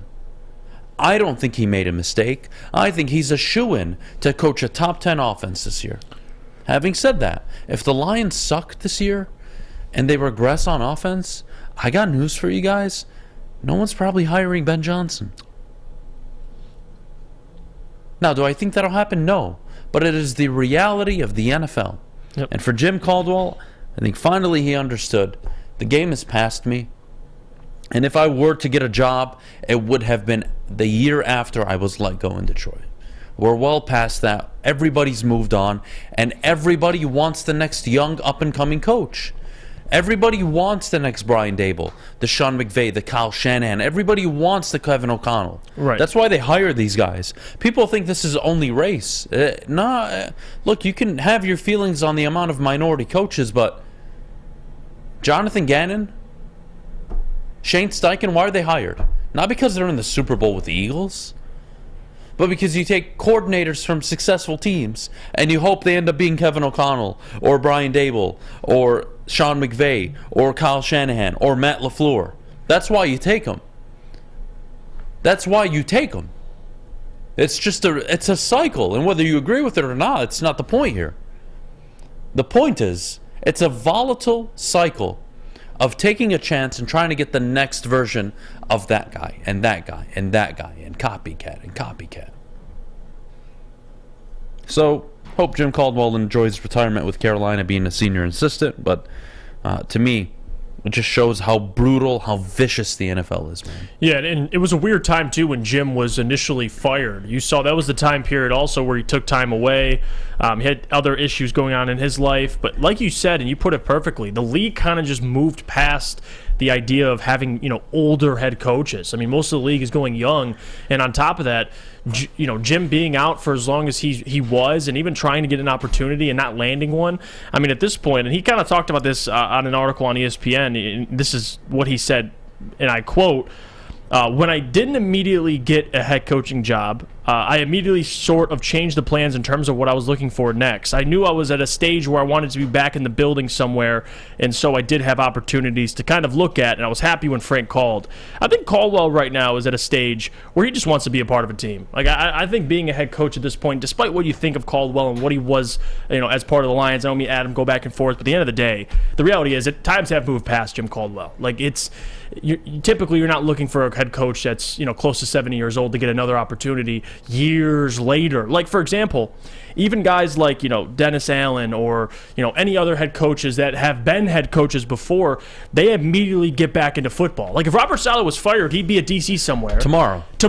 Yep. And then he'd be looked at once again. Like he would be a hot commodity as a DC. Absolutely. Like Jim, when he was fired, he was out of the league for quite some time, and the league kind of just moved past him a little bit. So I don't think there's anything much deeper than that. I know people, especially Stick here at the network, lives by Caldwell, and I respect that, but the reality is, like, he didn't do himself any favors. It's unfortunate that he was away from the game for the time he was, because like you said, the league kind of just moved past him. They went younger. That's why 60% of the league is, they're going after 35-year-old head coaches. Like, that's the times we're in right now. So Caldwell and the role he's in with the Panthers, I think it's great to be an assistant, an advisor, if you will. I think that's the role he'd thrive in. He's already back around football, but being a head coach in this league, I'm glad he's self-aware enough to know, like, yeah, those times are past me. Just enjoy the time you have now, just being around the game itself.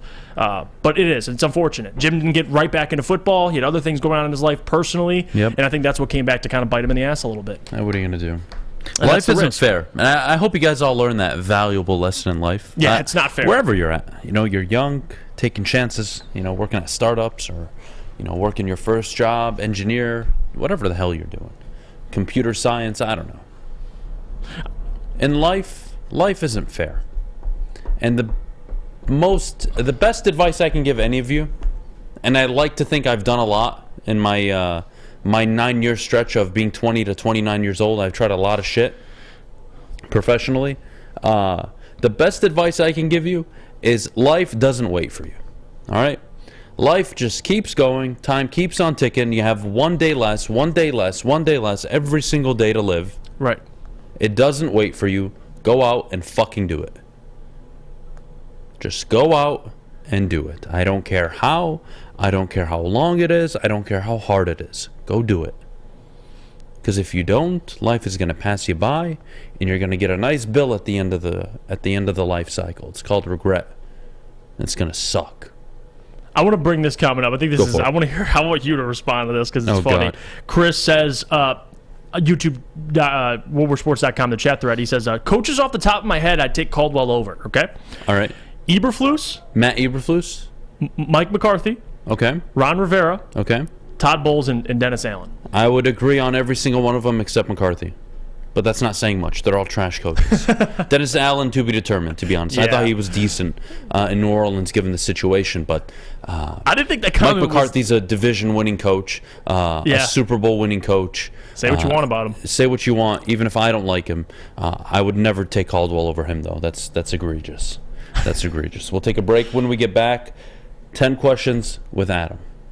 Are you ready, Fish? I mean, I've got questions here. So. I can't wait. We'll get to that when we come back. But before we go, Jeff, our good friends over at Swiss Insurance. Well, many businesses choose a 1/1 effective date, and Swiss Insurance is here to help make sure you have insurance for your commercial insurance review. Swiss can help make sure you have the proper coverage. Swiss Insurance, give them a shot and you won't be disappointed. Contact them, Mark at SwissINS.com for more information. By now you know me, Christina Gennari, as the obvious choice in real estate. And you know my website, soldchristina.com, as your #1 resource for buying or selling your home. Myself, along with my amazing staff, pride ourselves on making your home buying and selling experience a relaxing and easy one. Come see why we are the obvious choice. Christina Gennari at soldchristina.com, the obvious choice in real estate.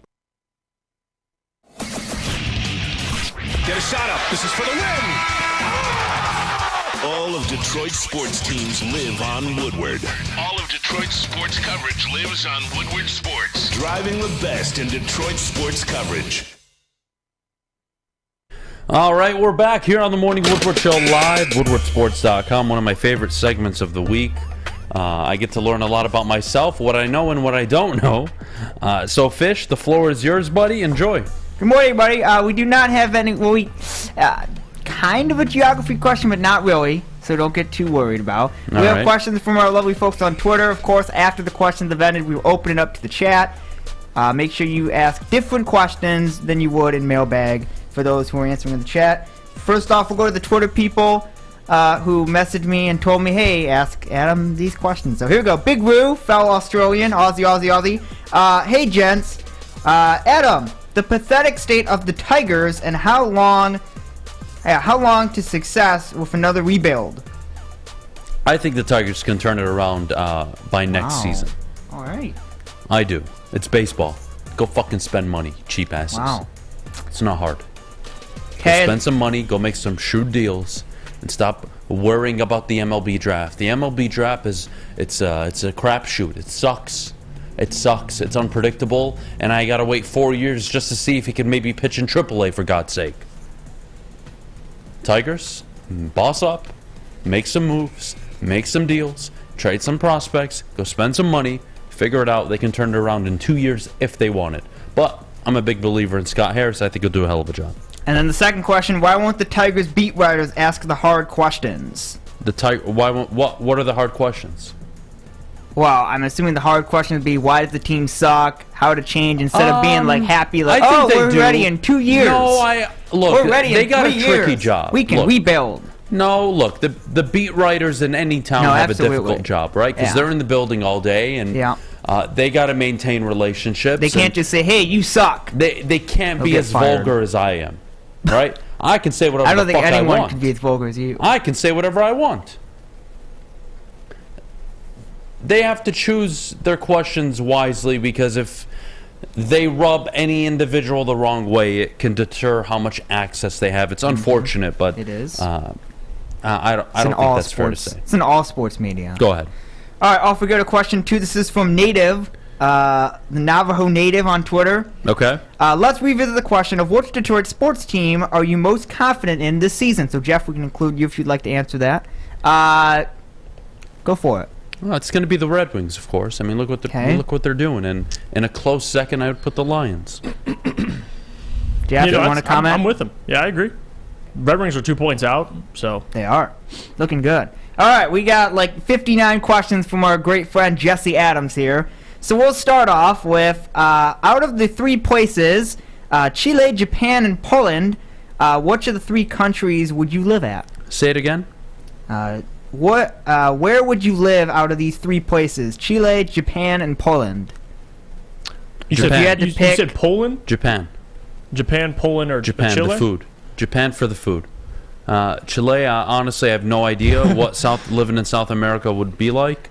I've lived in Poland seems wild. before. It's really boring and dull, and the weather is shit. Okay, what part of Poland? Because that's like saying you've been Warsaw. to America. Oh, okay. So the capital. Okay, Yeah. cool. So it's whatever. Because you could say that about America, and you live in Kansas, like the middle of nowhere, Nebraska. No. Or Warsaw whatever. was whatever. Japan all day long, man.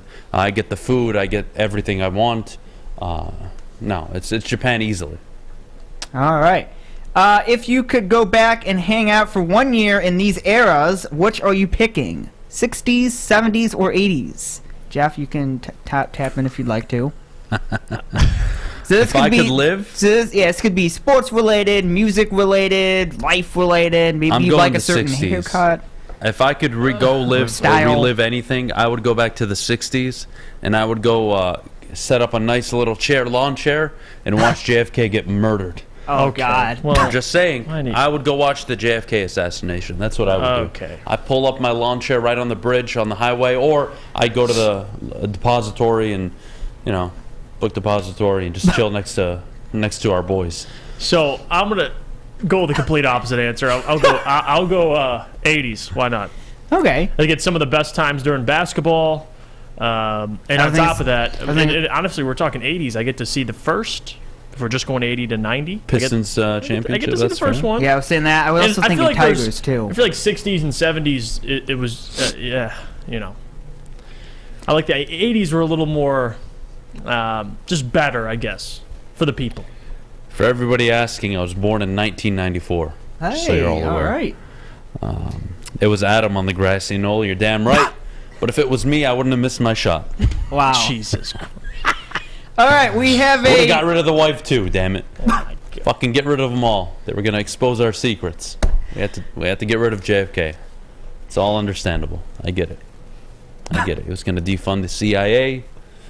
Marilyn Monroe was gonna go expose a bunch of shit about the UFOs. We all know what was going on. So they killed her and they killed JFK. Why are you publicly saying this? You're definitely being watched. Like, I was gonna say. What am I gonna do, huh?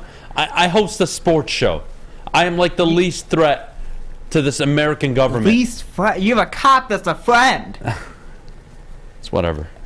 All right, we have ranked these questions here. We're gonna start with rappers in terms of you liking them. So hopefully you know who these rappers are. It's gonna be horrible. Twista, E40, or The Game. In order? Or which one do you prefer? Or what? What are you talking about? What's the question again? You just said three rappers. Yeah, just ranking them in terms of you liking them. I don't like any of them except E40, but E40 is just like an OG. I don't even listen to E40. I don't listen to Twista, and I think The Game is overrated. All right. Jeff, you want to comment on this? Because you're a rap guy. I'll say I'll go with E40, number one. And then honestly, two and three, I don't mind. If you want to go with The Game, that's fine. I'll go E40, Twista, The Game. How about that? All right. And then we have albums now. Kanye West, College Drop. Ooh. 50 Cent, Get Rich or Die Trying. Okay. Eminem, Recovery, and Lil Wayne, The Chapter 3. If I were to put them in order, the Carter 3? Mm-hmm. Oh, my God. Okay, we're going to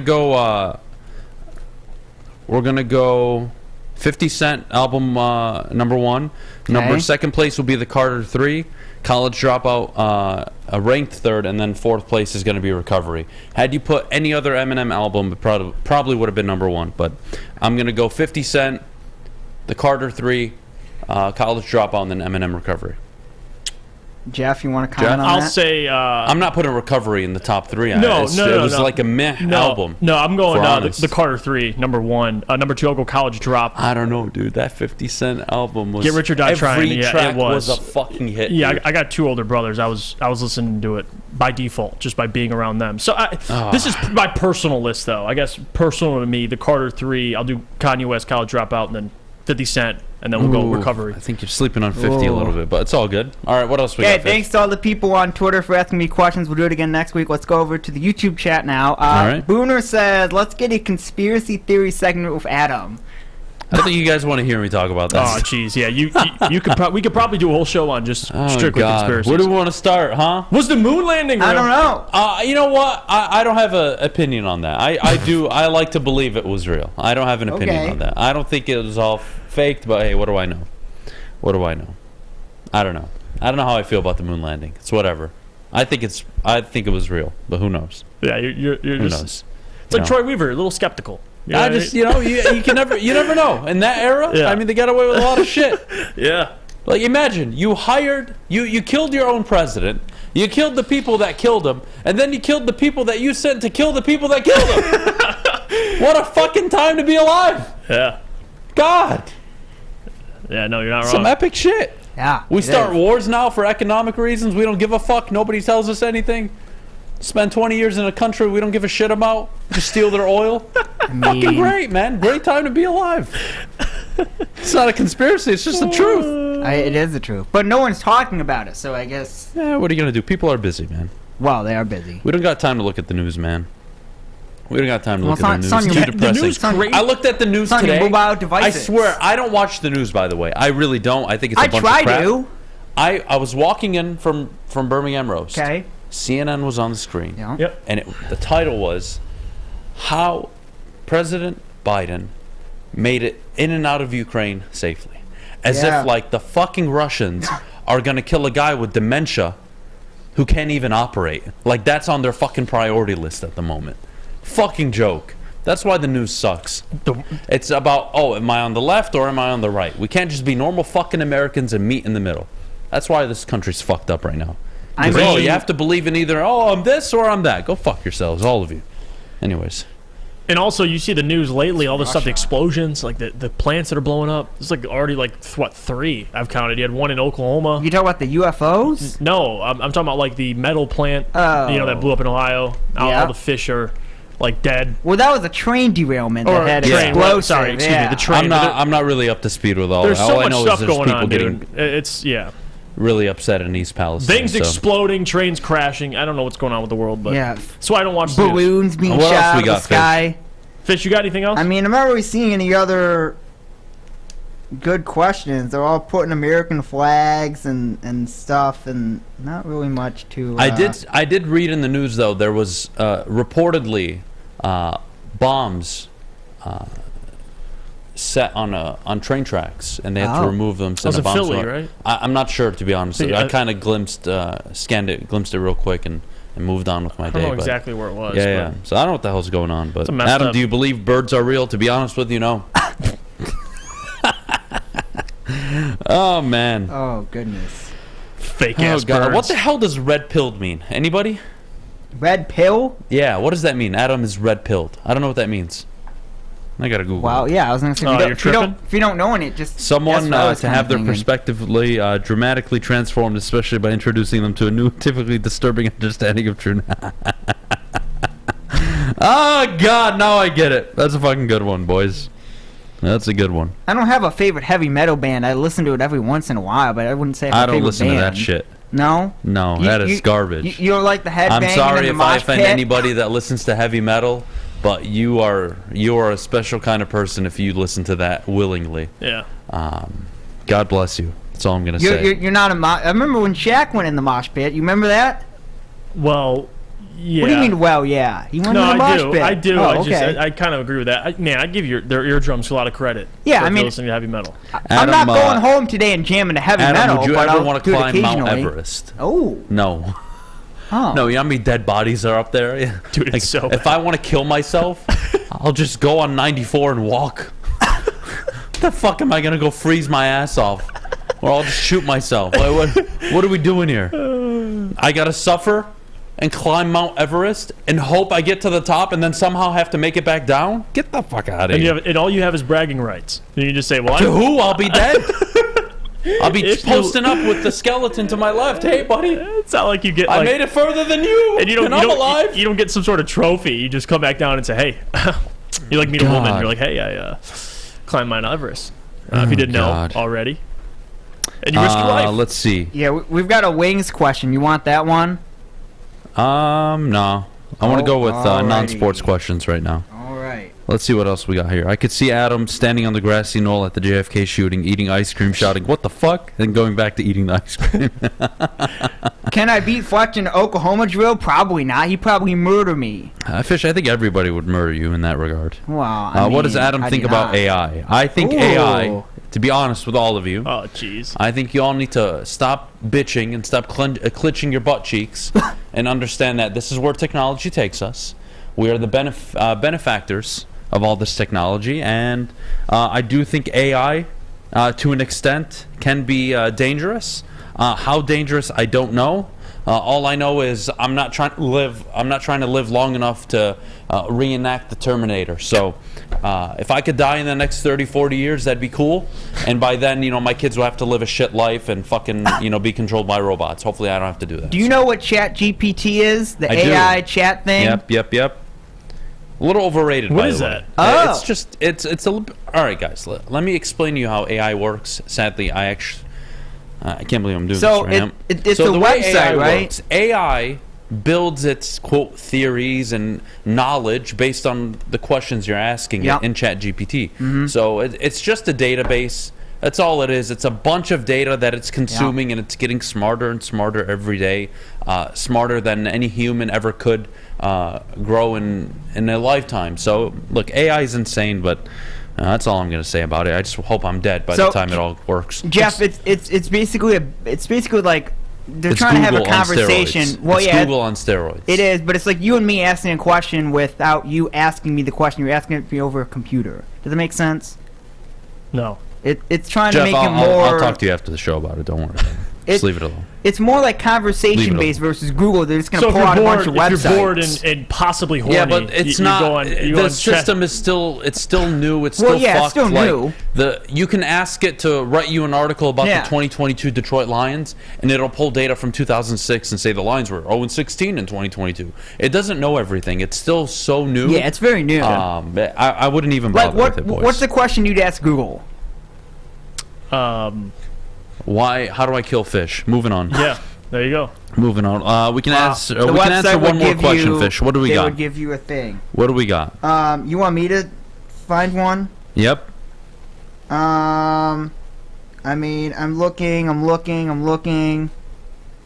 Would you rather listen Would you rather listen to Fish? Or excuse me. I'm sorry. Would you rather listen into the car with Fish heavy metal music or annoying music that Fish played? Fish, what do you listen to? So I can answer this correctly. I listen to like normal human music. What is normal human music? Well, like pop music, occasional rap, country. Yeah, I would rather listen to Fish's music than heavy metal. It's not bad music. I just think heavy metal is stupid. But again, stupid because I don't like it, not stupid because there's an art to it. I'm sure there's an art to it. Oh, right? there is You an have art to be to it, politically correct these days. Everybody's fucking got their panties up in a bunch. Can't even fucking make a joke on the golf course nowadays. Yeah, what are you gonna do? Yeah, he had to apologize too. Ask Adam what he thinks about the UFOs we're shooting down. Look, Speaking honestly, of that, I heard at this point in my life, I'm 29 years old. I have a kid on the way. If I'm going to get abducted by aliens and get fucked in the ass, I'd rather it happen before my kid is born. So if this is happening, let it happen now, all right? I heard the balloon that was shot in Alaska was actually, like, it wasn't like a spy balloon. It was like someone's balloon that they put up there, and they were like, oh, it was in Alaska and it just disappeared. Yeah, what the hell do I know? Strip clubs or casinos? Casinos, man. Right? I don't know. I'm a gambler. I will say I'm a gambler, but I'm not a great gambler. So maybe casinos isn't my best interest because I'll end up going in with money and leaving with nothing. I was very bitter when Taylor Swift declined the Super Bowl. I will say that. You were what? Bitter when Taylor Swift declined the Super Bowl. What are you? Fish, shut the hell up. We got to go to her break. music's When we get okay. back, we'll continue the conversation. I wanted keep her doing over questions. Rihanna. Relax. We'll keep What? doing questions. What's When we going get back, on? we got to go to break. No. But before we do, shut the hell up. All right. I've got to tell you guys I can't about like people's music. Shut the fuck up! Got to go to break. When we get back, we'll continue the conversation. Get your questions ready. We'll return them back. But before we do, I got to tell you about my good friends over at Planet Fitness. Sign up today. $10 a month. Your fitness is essential. What are you waiting for? Get to a local Planet Fitness near you or visit them at planetfitness.com. At work and at home, we're there with smarter security solutions. Featuring complete automation with customized alerts and more. For over 90 years, we've been the company that's been counted on to protect what matters most, all with personalized service and care. Right now, for a limited time, receive a free video device plus free installation with a new home system. Guardian Alarm. We protect Michigan.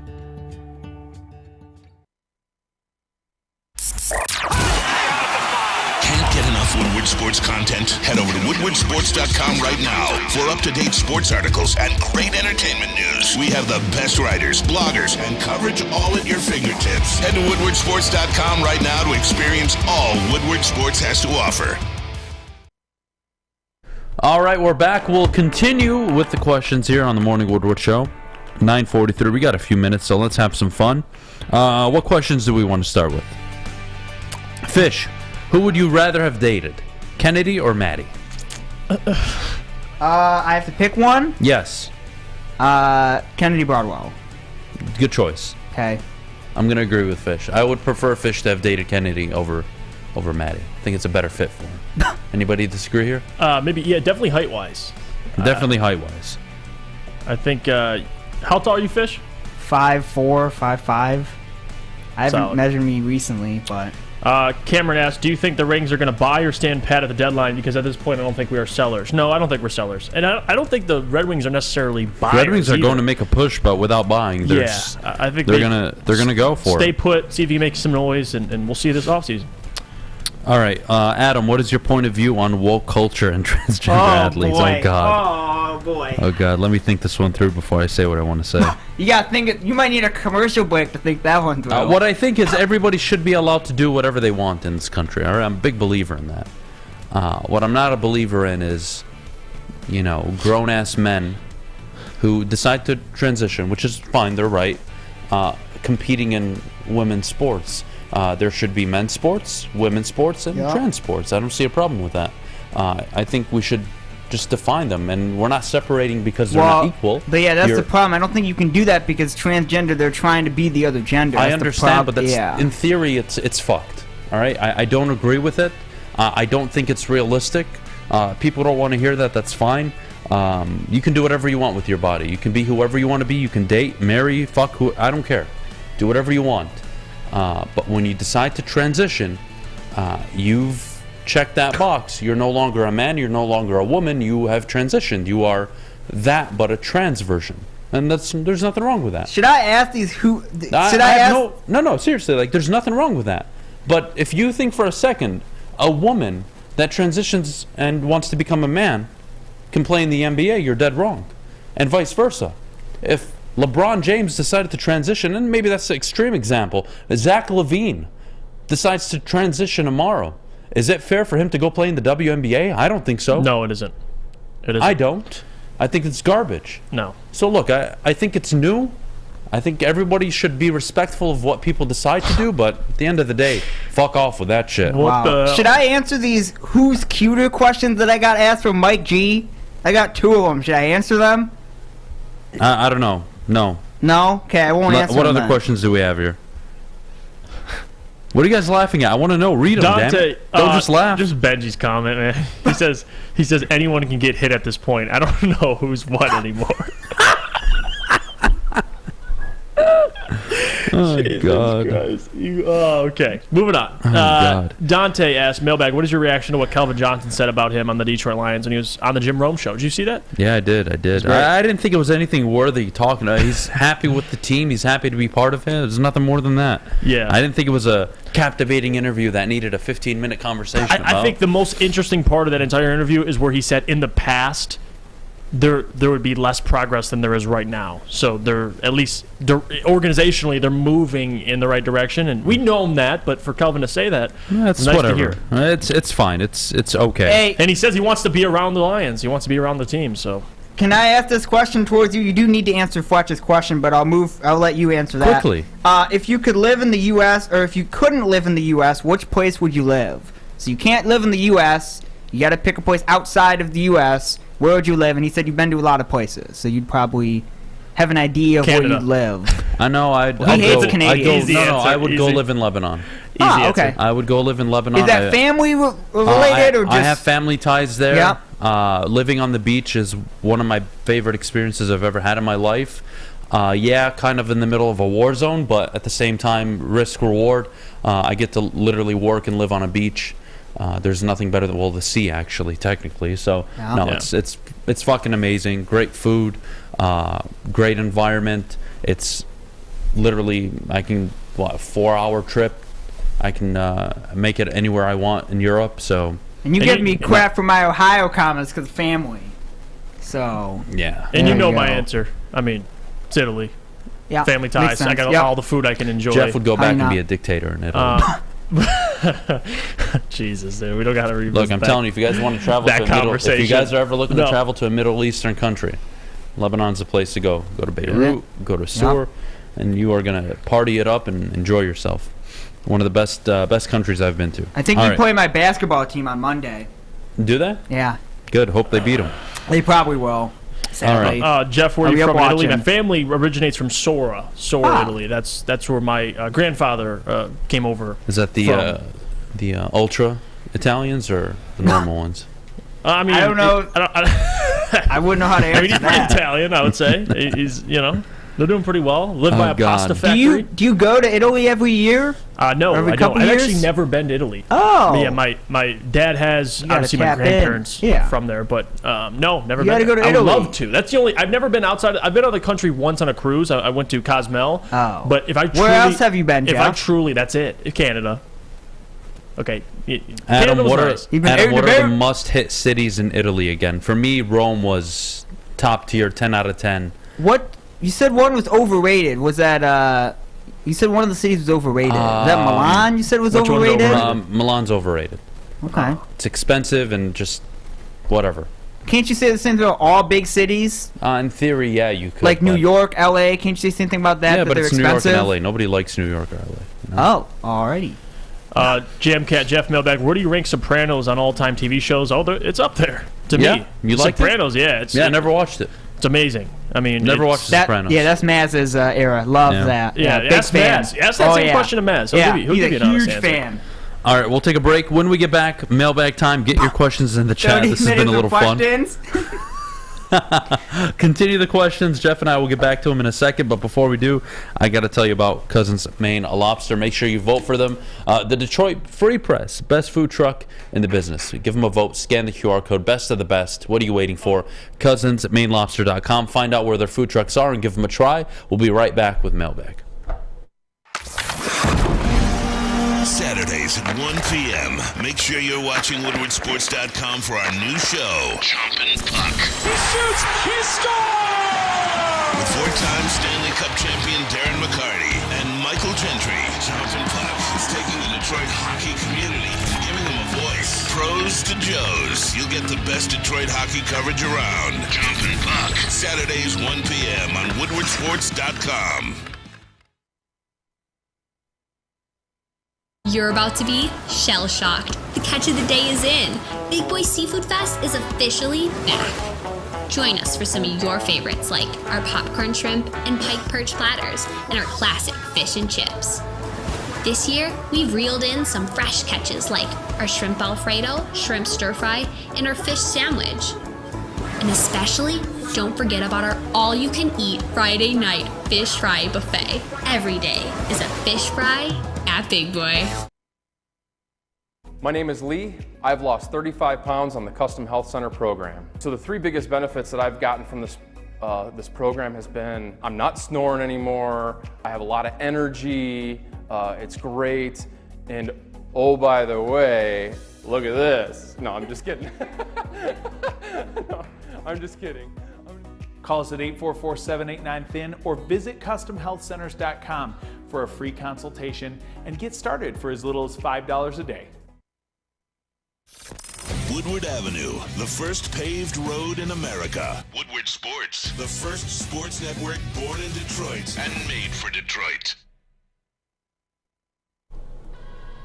All right, we are back here on the Morning Woodward Show live, WoodwardSports.com. Mailbag time. Is Fish the toughest employee to let go from? You've let go of from WSM. Gonna miss his energy.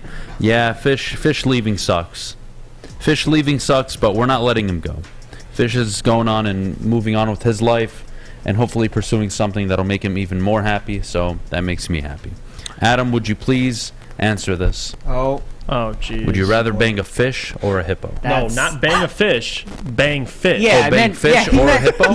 You I would rather bang fish. Not a fish. Fish. Yeah, I would rather bang fish than hippos in the literal sense or the fat people sense.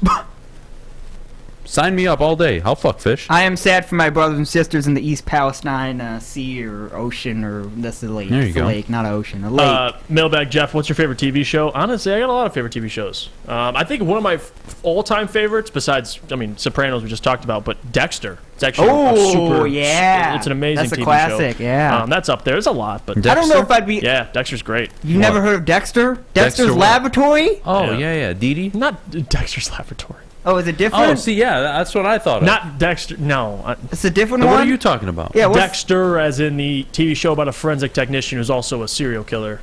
And hides his. I don't want to get. You got too much time. Yeah, I don't know if I've heard that Jesse one. asked Mailbag, if Jesse meant to release for Philly to become the DC, does that concern you guys or not? I know Adham, Beydoun will say no because they got Jesus, Jimmy, and JJ. Yeah, no, I don't give a shit. You know why? Because Michigan's defense will look good in the Big Ten all year, and then they'll get fucked in the college football playoff if they make it. It's that simple. Yeah. So, but no, jokes aside, losing Jesse Minter I think would suck for Michigan. That wouldn't be a good one. All right, what else we got? Have you guys had Guinness beer batter fish on a Friday? I've never have. Fish, have you? I have not. All right, At least I don't think so. You guys got to try it. All right. MM asked, because all fish and chips are beer battered. So Jeff, thoughts on picking up R.J. Hampton? Where does he fit with the remaining of the season? Does he take minutes from Kojo or Killian? Well, he answered the second question. I think it would be Kojo or Killian. I think at this point, you're just trying to find out who can play. And to add a guy like R.J., who's a former first-round pick, a guy who was a top recruit when he was coming out, I like it. I don't mind it. You sign him for the rest of the season. You give him some runway. You see what you got. There's no reason Kojo should be playing over a guy like R.J. Hampton, who potentially could display some things that you might like. So I like the move. I think it's clearly no risk. You're just letting him play, see what he has. So I like the move a lot. We'll see what happens. It's up to R.J. Hampton. He's got the opportunity. He's got to make the most of it. All right, mailbag. This is an interesting one. What is your guys' favorite all-time athlete? Jeff, your favorite athlete ever? Deion Sanders. I would say it. All-time favorite athlete. It's kind of out of left field. I did not expect that. Yeah, I love Deion Sanders. He's one of my favorite football players of all time. I love Calvin from Detroit, but if we're going just athlete, it's Deion Sanders. Prime time, baby. Interesting. Fish, who's your favorite athlete of all time? Of all time, like Detroit sports? No, or? just in general, all time. Your favorite. I mean, some people I enjoyed watching: Steph Curry, LeBron James. Some of the Calvin Johnson, some of like the noticeables, like some people. Westfall, do you have one? Calvin Johnson, I grew up watching, of course. Fuck you too. I got it. My favorite athlete is Tiger Woods, actually. Tiger Woods, okay. Yeah. Tiger Woods for me, the best to ever watch to this day. How do you not? Yeah, I did enjoy watching him. Yeah. So Tiger Woods probably the greatest athlete ever, I could argue, considering what he did in golf. It Hips asks, who is your favorite comedian of all time? Ooh. That's a tough one. For me, I got a couple. Obviously, Eddie Murphy, Dave Chappelle. Solid. I think Kevin Hart's really funny. I know Bill Burr is up there. Yeah, my two are Chappelle, Burr. God. George Carlin, I see some mentions. There's a lot of good names you can do. Andrew Schultz is funny. Andrew Schultz is okay. Yeah, he's good. Yeah. Fair enough. All right, what else we got? Mailbag, are we really going to see a Lions Super Bowl before we die? I don't know, Eric, how old are you? Yeah, I hope so. I hope so. Maybe in 10 years. Hopefully sooner, but, it's the NFL. Jeez. It's a very tough league to win. So, hey, is NFL the toughest league to win a championship in? What'd you say? Is NFL the toughest league to win a championship game? I can also rephrase it to what league is the toughest to win a championship out of the if four you brought up the fact that America. It's one game in the NFL, there's so much parity. Teams are going to get equal opportunity. I don't know. It's tough to win a championship in any league. Let's be honest. But if you got to win had to go a through the 7-game series, that's a tough question. I'm not sure how to answer. Because Golden State, they should have won the year they had LeBron up 3-1. But it doesn't happen like that. They have 7 games. So. All right, favorite actor of all time. Give me your 3 favorite actors. I'll switch it up. Oh, jeez. Fish, you can answer first if you'd like. Actors, not actresses, actors. I know the difference. I'm just making sure. I don't know. Ryan Reynolds maybe. I'm disappointed already. Are you? Well, because I don't. I know actors, but I don't know if I know many actors. It's got to be. Al Pacino. It's got to be. I'll say Denzel. Got to be Denzel. Denzel Washington. Yep, he's good. And got to be. I don't watch many movies, but when I see them, I'm like, oh, that guy's pretty cool. A lot of really good people. I'm gonna go Leo. Oh, DiCaprio. Yeah. Denzel and Al Pacino. Those are my 3. That's a solid 3. Those are my top 3. Benji asks. But if we're talking like acting, like guys who, if they took a role and it's some weird movie, I'd go watch. You're looking at like Daniel Day-Lewis. Remember the Five Borough? What the fuck it was called? The New York movie. That thing was fucking insane. I forget what the movie's called. There's some low-key actors that always do a good job. Who's the white dude from Django? He's a good one too. The doctor, dentist, whatever the hell he is. I forget his name. Oh, there's a lot of good actors. Gangs of New York. There you go. Thank you. Benji asks, season stat line prediction, Jameson Williams. Yards, catches, touchdowns before we go. 64 catches, 1,130 yards, 6 touchdowns. Book it. Book it. All right, we're out of here. We're out of here. Appreciate you guys. Have a great Wednesday. Drive safe. Yes. Don't get caught in traffic. There's going to be an ice storm. Have a today. great rest of your day. Big D Energy coming up at 11 o'clock. Make sure you like the video, subscribe to the YouTube channel. We're out of here. Till tomorrow.